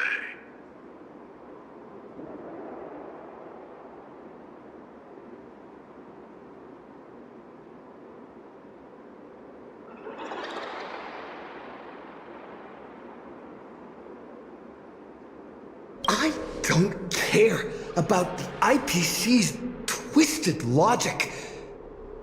I need your vote. Listen closely. I'm not here to tell stories. Stories are just word games, and they won't stop the imminent threat of the veracity breathing down our necks. If you think canvassing is just stalling for time, and weaponization bears too much risk, then I'll give you your third option. The first signs of the war among the Eons are beginning to show. I believe this is why the IPC has been positioning itself here for years. When I saw the Phantom Moon at its fullest, I became even more certain. This ceremony to commune with the Eon, whether genuine or not, could be the turning point that determines the destiny of the cosmos. But what's important is that you make your own decisions, such as whether you'll take part in these grand games, and if so, how. Return to whence you came. As a supplicant, I shall restart the Phantom Moon Games. I'll gather our wish power, seek an audience with Aha, and use the Elation's authority to suppress the husk, just as it was done countless amber eras ago.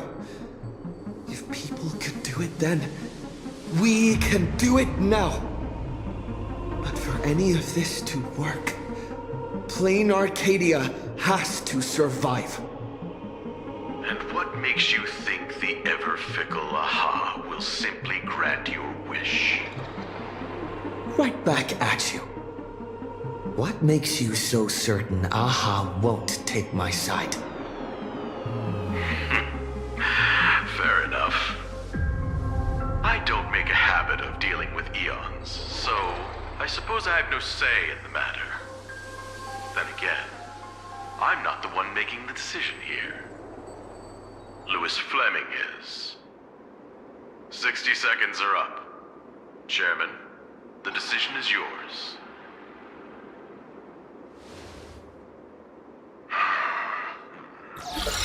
How many Amber eras has it been?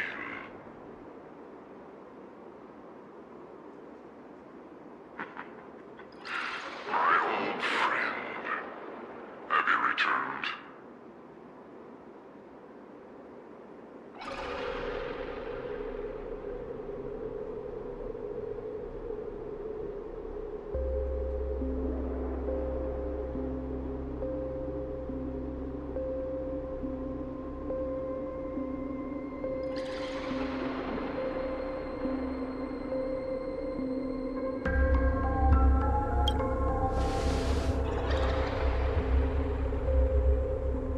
Regardless of the identity you wear now, as long as the party concerned approves of this young one's proposition, the IPC will lend its full support. So tell me, what are your thoughts? Do you really need to ask? When have I ever opposed any of Akivilli's ideas?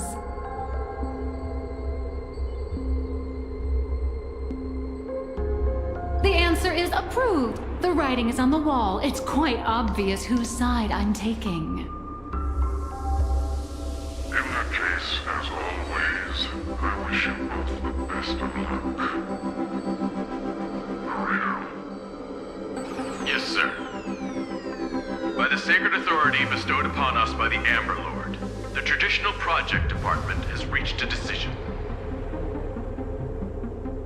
We cast our vote for the Astral Express, and canvas Planarcadia and restart the Phantom Moon Games. Thus, it is settled. The will of preservation shall be made manifest.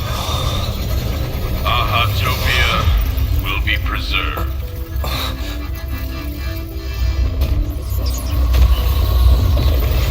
Citizens, he has carried out the petition, as promised. Now, I shall guide the power of preservation. I will do all I can to paint and recreate the miracle. As for me, I can't believe I'm working with the IPC.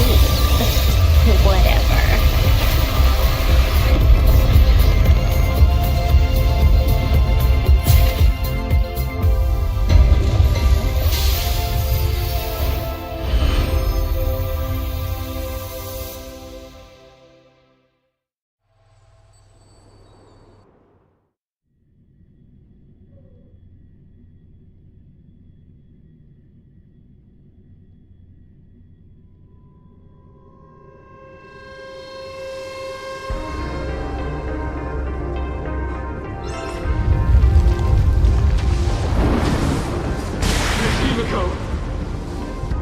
It's time to retreat. No. Perhaps we don't need to head to the tavern after all. The series of tremors now subsided. The tentacles surging from the fissures have vanished too.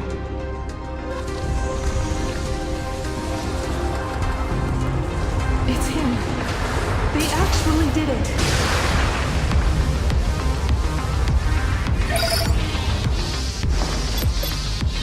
I am delighted to deliver you good news. The reenactment of the World and Canvas ritual was a success. Planarcadia has survived its most critical hour.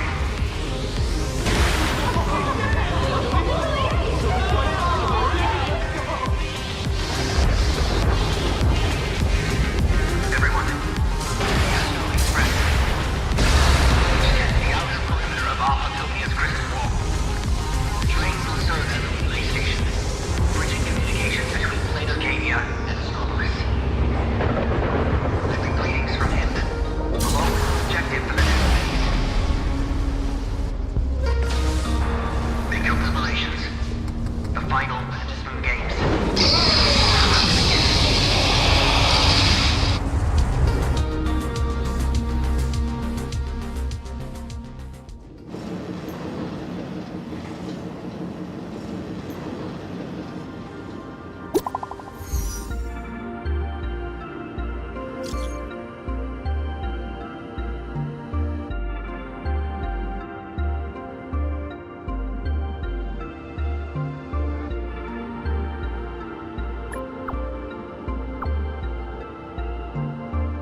wished, the Amber Lord has protected Ahatopia.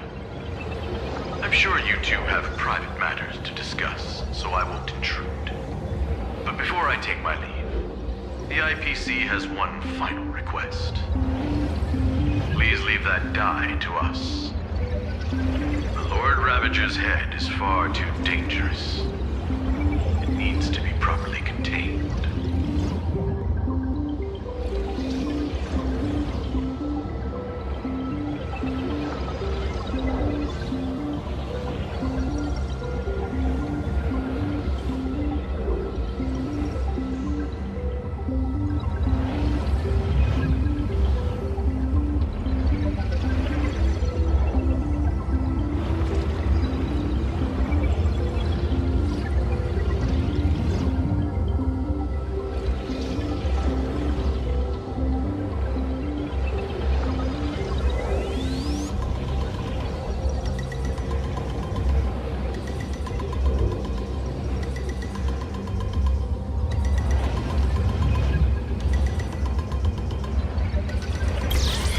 Let's do as he says.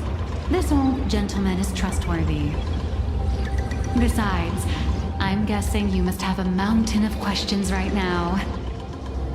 And having a third wheel around when we clear up all that confusion would totally kill the vibe.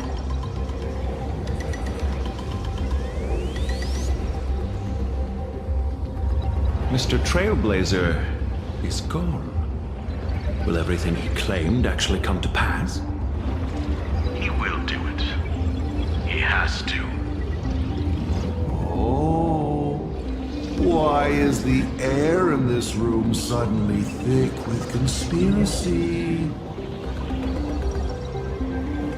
Could it be that someone struck a little side deal under the table? Times change. The IPC may no longer be the support team of old, but we won't abide the slander of a pawn of destruction. Your accusations at Lodestar Tower certainly piqued some interest. And from none other than the subject of those rumors herself. The Leviathan of Astropolis you spoke of. She is here. What do you intend to do with the die, Miss Yabali?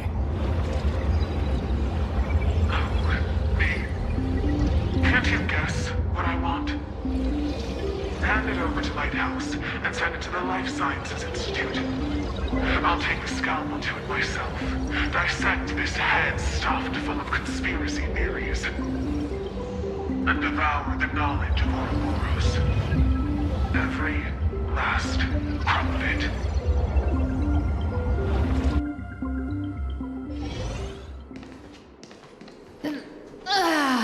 Finally a breather from this monumental crisis.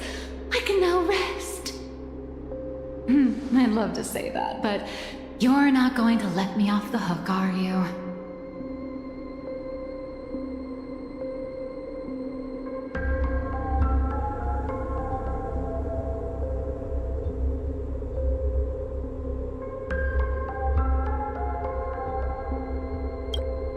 Relax.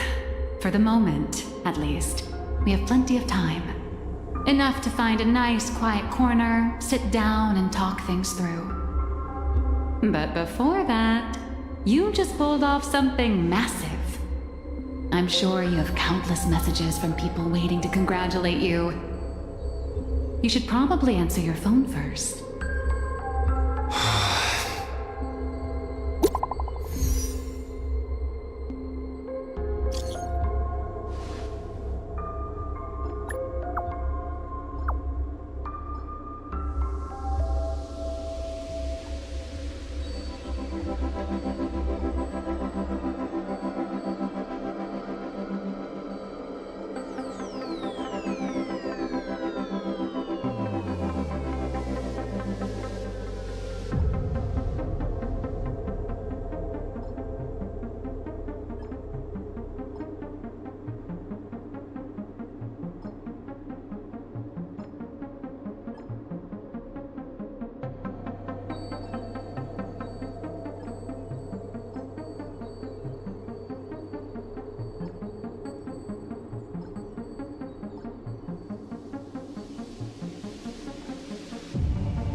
Ms. Nihilux, it all comes back to you again.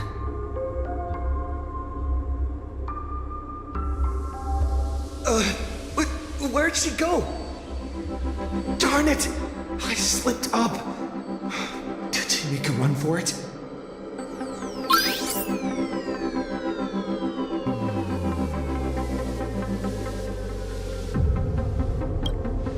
My apologies for startling you. On behalf of my client, Madame Nihilux, I am here to deliver an invitation for tonight. Now playing the audio message. Hi, little raccoon. I'm really sorry. Every time I try to bring up my true identity with you, some unexpected little hiccup gets in the way. Maybe this is just my lot in life. Watching you happily catch up on your messages, I figured I shouldn't interrupt your victory lap. But the questions burning in your mind deserve a proper, earnest answer. So, I made a reservation at the Upside Down restaurant. The view is nice, and the desserts aren't half bad.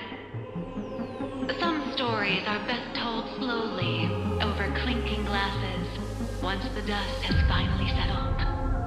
I'll be waiting there, ready to tell you everything, holding absolutely nothing back. Make sure to be there on time. Sheesh. Way to leave me hanging.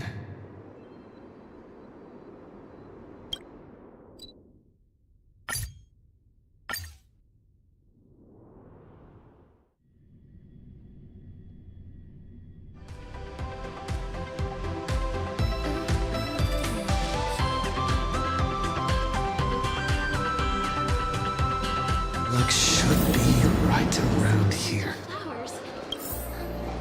Can we stay here for a while longer? Betray my squad. Join the meal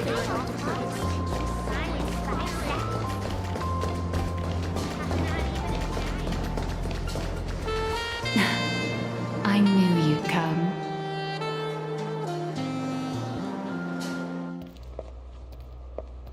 So, what did you have to say?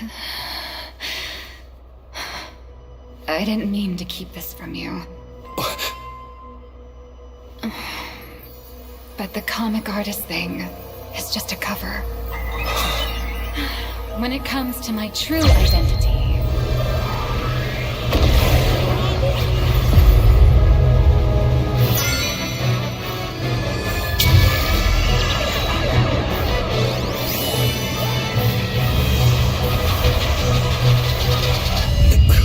you can call me Aha. To you, my dear audience, I dedicate this performance. I wonder, did it bring a little more elation into your lives? If it didn't, that's exactly how it should be. Because the grandest act of the play is only just beginning. It's a past I can barely stand to look back on. A wrong turn I took when I was young and foolish. Those days entangled with the gods. A swirling blur of peach pink and blood red. Looking back on it now, it was an absolute nightmare. But now, for the sake of the entire universe, and for you, I am willing to take off my mask. I am the master of Fantasia, the one who mourns, the murderer of all certainty, and the false sovereign of all theatrics. The first fool, and the original actor. Dear audience, the stars are silent. But I declare, let there be laughter!